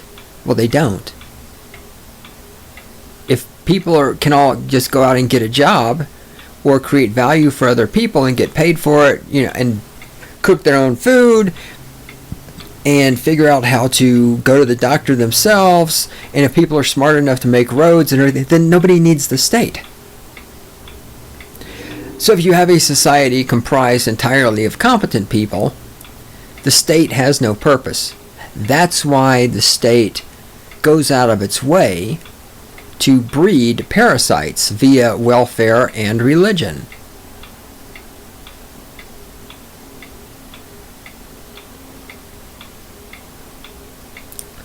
And of course, this is why the magic of democracy is always flouted, because the state recognizes that the parasites, especially as long as the parasites are bred by the state, the parasites will always outnumber the anarcho-capitalist and the competent people. And so the breeding of the parasites and democracy put together, it's a cycle. It feeds off each other. The more parasites you have, the more they're going to vote for more welfare and more state, and therefore the more wonderful democracy becomes. So it allows the state to say this shit that, we are doing the will of the people, blah, blah, blah, when in fact they're simply doing the will of the parasite class. And the parasites, because of their fear that they cannot provide for themselves, the parasites are always going to fight to support the state. The parasites are never going to reject the state. Right? And I talked about this previously, where I talked about Larkin Rose and Josie the Outlaw, and how Larkin thinks we just need a better messenger to get the message out, and then more people will become anarcho-capitalist. And now I pointed out that he is completely, utterly, mind-blowingly wrong about this. Because the problem with anarcho-capitalism has nothing to do with it does. We can always use better messengers. There's no doubt about that. But ultimately, as I've said a gazillion times, statists and ancaps are two different species, and these statists can never be an ancap, right? You can't make a hoe a housewife. You can't make a statist into an ancap.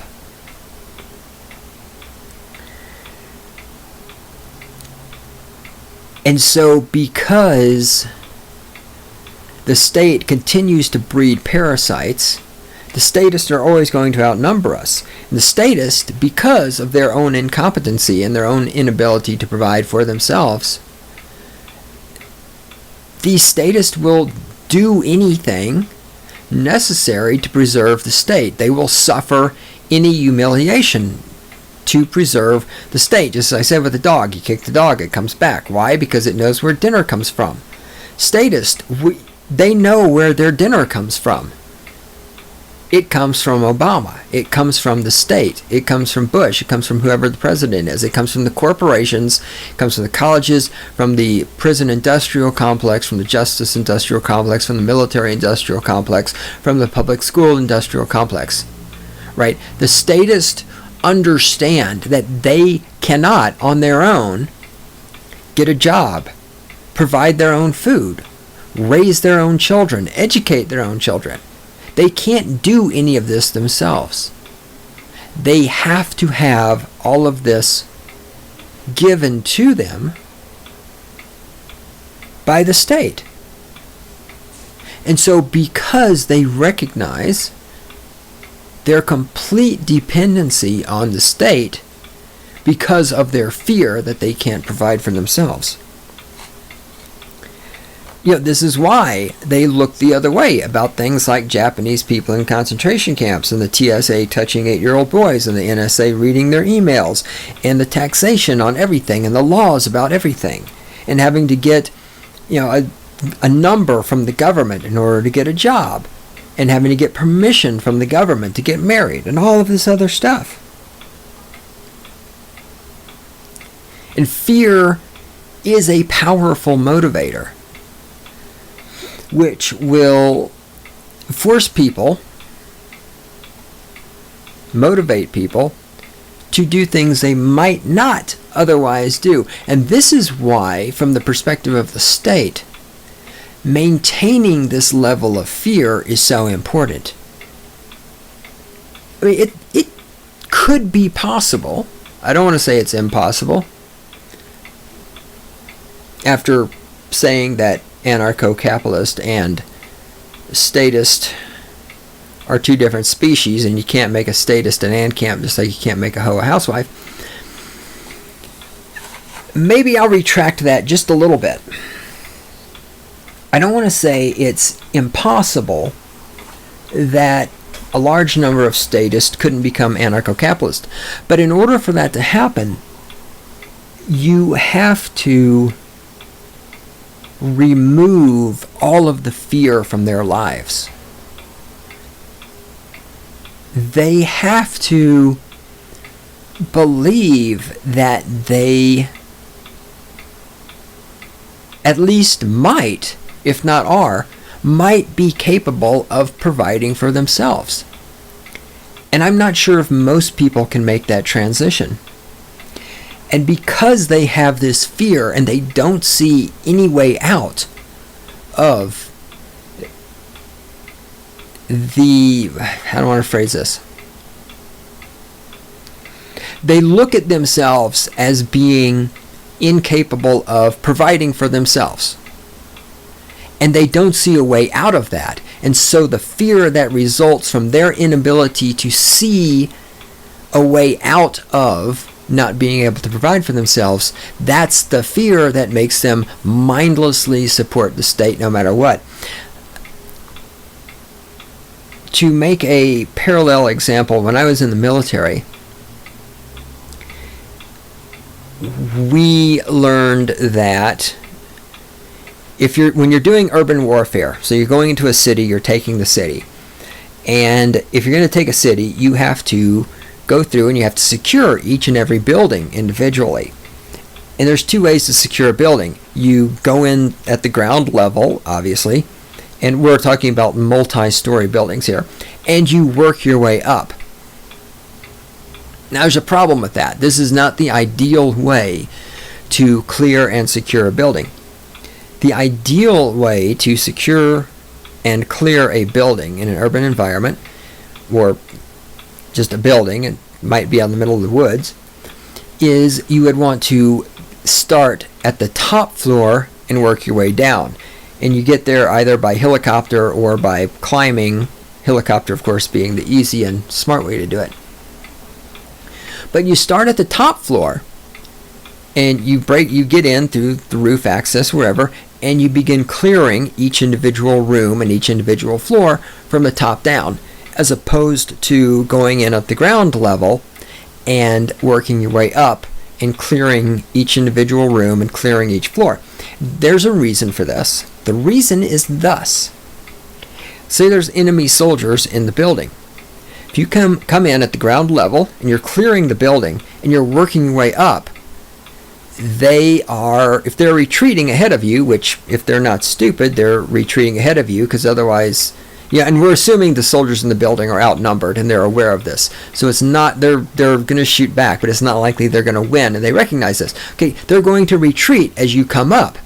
The problem is they're retreating up in the building. When they get to the roof, there's probably not any place for them to go. Now there might be, if you're in an urban environment, they might be able to get to another building and get down. There are fire escapes. Okay, so there's options.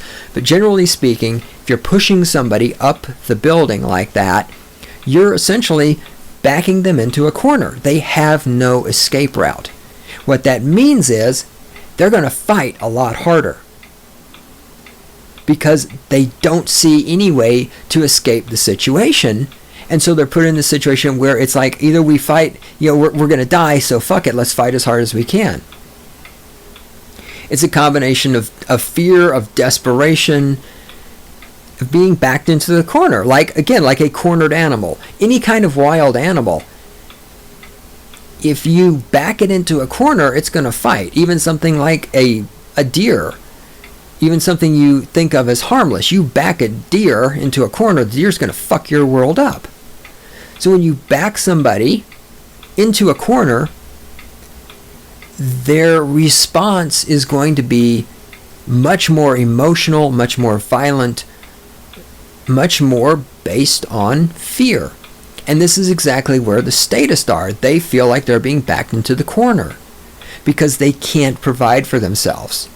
And so as they go into this corner further and further and further, as they believe more and more and more that nobody can provide medical care except Obama, and nobody can protect them from drug dealers except Obama, and nobody can build roads except Obama, and that if they don't, nobody can give them Obama phones except Obama. And as they become more and more afraid, they get more and more into the corner, and they become more and more desperate. And they become more and more willing to look the other way when the government kills people. Right? Look at Guantanamo Bay. Obama's going to close that down. It's still there. Do you see one cocksucker that voted for Obama saying anything about that? Of course not. Because they're fucking terrified that they won't get their Obamacare. They don't give a shit about those people in Guantanamo Bay. They care about themselves because they're afraid. They're fucking terrified that there won't be any roads, and there won't be any Obama phones, and there won't be any iPads, and there won't be any Obamacare.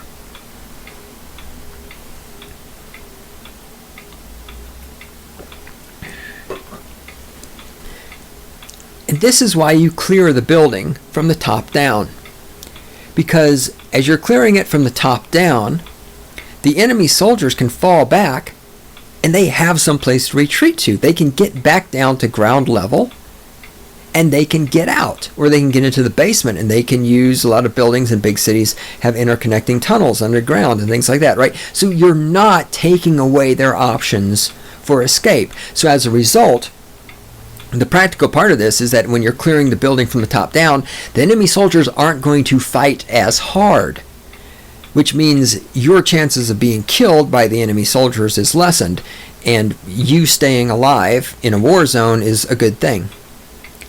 So that's why you clear a building from the top down, because it gives the enemy an escape route. It allows them to retreat and get the fuck out, which means they're not going to go into desperation suicide mode. And that makes everybody happier.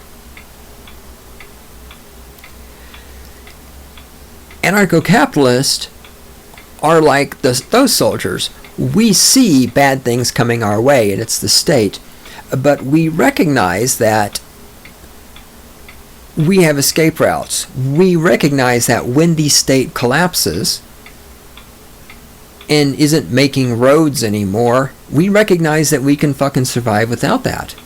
We recognize that when Obamacare fails, we're not going to have to slit our wrist out of, fear and sorrow or what the fuck ever. Right? We recognize that we can provide for ourselves. We as anarcho-capitalists, certainly we fear the enemy soldiers who are clearing the building and coming down towards us, but because we're not completely fucking incompetent, we're not being backed into the corner the way the statists feel.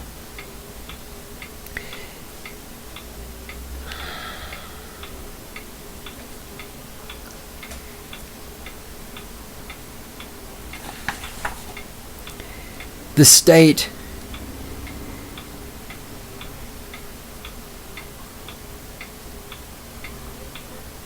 because of this fear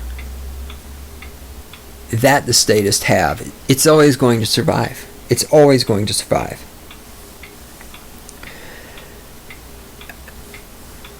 By circumventing evolution and keeping the parasites and the incompetent people alive, it assures its own survival. But furthermore, the state also recognizes that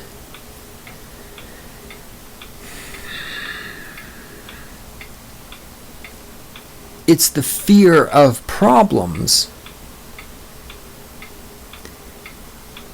It's the fear of situations in which the parasites recognize they don't have the competency to provide for themselves.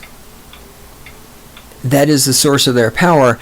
Thus, the state is always going to manufacture the situations in which the incompetency of the statist is evident.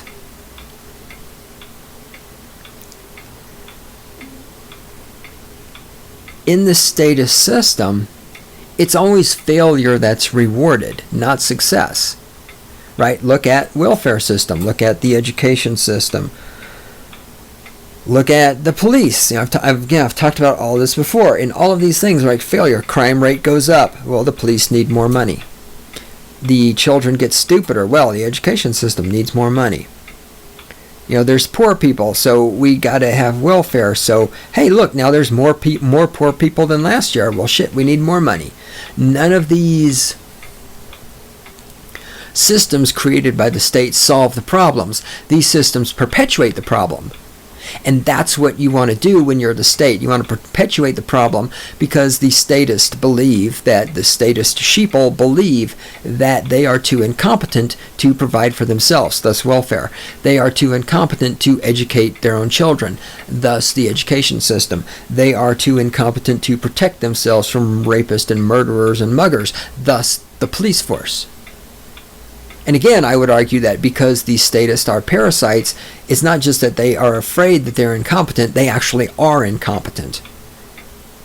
And again, that's where I keep saying natural selection would eliminate these people. And if natural selection was allowed to run its course, statism would be gone within 2 generations because all of the truly parasitical, incompetent people would be dead. There would be no need for the state, because the only people left alive would be the people who are competent. All right. Fear.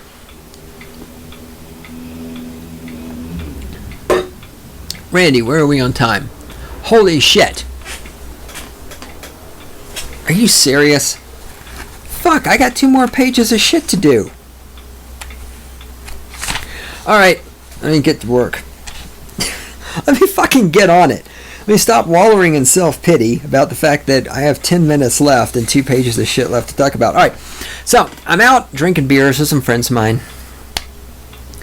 And as always, when I hang out with statists, I learn some shit that I didn't know. Apparently, Oregon passed a law where you can get help killing yourself. Now, I'm not a genius on this law. I'm not an expert. So anyway, we're sitting here and we're going, well, yeah, you can go to Oregon and get help killing yourself. And I said something to the effect of, you've got to be fucking shitting me. Why can't you just kill yourself? And my statist friend said, well, some people, when they try to kill themselves, they make a mistake and they don't kill themselves. And instead they end up crippled or whatever. And I thought to myself, Jesus fucking Christ. Here's a statist admitting that statists are too fucking stupid to kill themselves. Now, while I'm thinking about it, let me throw this out for a second. Statists are really big on this fucking government-assisted, doctor-assisted euthanasia. Right? They're really big on the government providing the service to kill people. Because people need help killing themselves. Yet at the same time, the statist will assert, follow me on this, the statist will assert that if it were not for the government, people would just be running down the streets, raping and killing each other. Life would be nasty, brutish, and short, right? This is what the statists say. If it weren't for the police, their gangs would be running around killing people. Everybody would be killing other people if there weren't any laws. Yet the same statists assert that these same people are too stupid to kill themselves. But if you try to kill yourself, you're going to fuck it up. You need the government to help you kill yourself. But if there weren't any government, everybody would be running around killing each other. So how is it that you statists, you're smart enough to kill other people if there weren't any laws against it? Because again, remember, you can't determine right from wrong on your own. You need the Messiah to tell you right from wrong because you're not fucking smart enough to figure that out on your own. So you would run out, you would kill other people, but you're not smart enough to kill yourself. I mean, here it is. This is statism. This is it. The fear that this statist friend of mine has, that she will not be smart enough to kill herself if she needs to kill herself. 12 years of public school, 4 years of college, Google, smartest generation ever, all this other shit. I'm too stupid to kill myself. That's statism. The fear that you're too stupid to kill yourself. Another little bit of statist logic is statists are people who say, I'm not smart enough to kill myself, so I need a doctor to help me kill myself. However, I am smart enough to elect the people who make decisions about other people, and if other people don't abide by those decisions, they should be put into cages. You're not smart enough to kill yourself, which doesn't seem that hard, but you're smart enough to make decisions about how other people should live their lives. Right? You're smart enough to vote on ballot amendments like should marijuana be legal or not? Should homosexuals have to get permission from the government to get married or not? You're smart enough to vote on ballot issues about taxation, all this other stuff. You're smart enough to make decisions about other people and how those other people should live their lives. And if they don't comply, they should be put into cages. But you're not smart enough to kill yourself. And so because the statist is afraid of not being smart enough to kill herself, she needs the government to intervene and help her kill herself. Now you might say, but great one, in an anarcho-capitalist society, why, how would you remedy this? What resources could possibly be provided without the state to help people kill themselves? Well, gosh, I don't know. Wow, that's tough. You could maybe pay somebody some money and they could shoot you in the head. You could pay somebody some money and they could cut your head off with a guillotine. And people go, my God, that's terrible. But see, when the state kills you, it's okay. If you were to just pay somebody else to kill you, see, that's wrong. That's evil. That's terrible in the eyes of a statist. But being killed by the state is perfectly okay. And they'll say, well, but that's because the state's not making money. Really? Did you know? I checked up on this because I was really curious about this.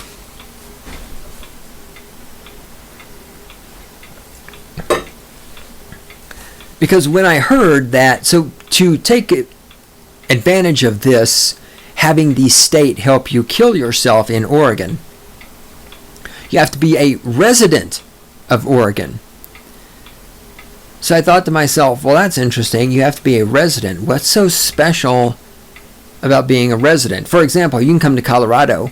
You can buy marijuana legally here in Colorado, for now at least. You don't have to be a resident. So why is that so important? Well, guess what? There are 31 states that do not have a death tax. That means either an estate tax or an inheritance tax. Guess what? Oregon has an estate tax, and it is 16% with a $1 million exemption. So you see, you can go to Oregon and the government will help you kill yourself. But you have to be a resident. Why is being a resident important? Because if you're a resident of Oregon, when you die, you have to pay the estate tax. And so when you say to me, the state isn't getting paid money to help people kill themselves, I say to you, you're a stupid motherfucker. Because they are.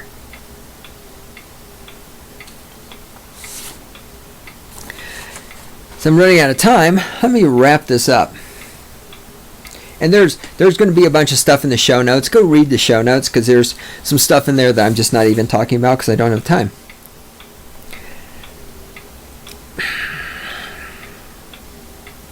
Larkin Rose, who I talked about previously, in my disagreeing with him about his Josie the Outlaw thing, I then watched another Larkin Rose video, and it'll be linked on the website. It'll be embedded on the website. It's an older one, and it's another reason why when I said that you need to go and listen to what Larkin Rose says, even though he's wrong about Josie the Outlaw and wrong about anarcho-capitalism needing a better spokesperson, this video is another classic example of how brilliant Larkin Rose is. Because again, he came up with something so fucking obvious and so fucking brilliant and so just foundational and pivotal. And yet I had never thought of it in this sense. So whenever people, they'll always say, well, without the government, who would stop the criminals? You know, people would run down the street and kill each other. And I always say, well, you're just, what you're saying to me when you say that is that you're the person who would run down the street and kill other people. I have talked about this before. If you have to tell people you're racist, if you have to tell people you're not racist, it's because you're racist. If I can learn how to talk. Right? So when you say things like, well, without the government, criminals would run wild. What you're saying is that you're a criminal because normal people don't not commit crimes. Right? The reason I'm not out murdering people right now isn't because of the government and the laws. The reason I'm not murdering people is because I have no desire to murder people. And if you think that without the government people would murder other people, what you're telling me is that you are only not murdering other people because of the government. Okay, so Larkin Rose added a whole new level to this. A whole new fucking level.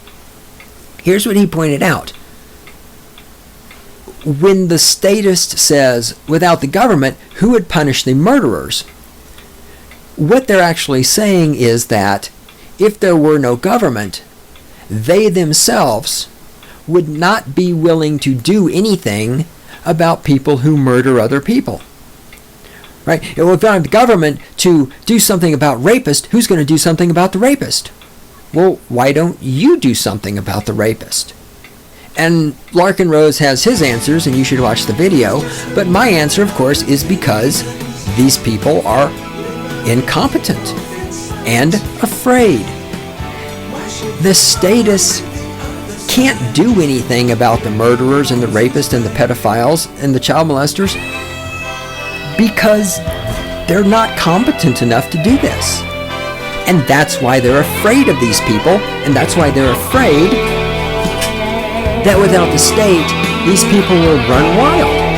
Because the statist knows they're not going to lift a finger to prevent a murder or a rape or a child molesting because they're afraid.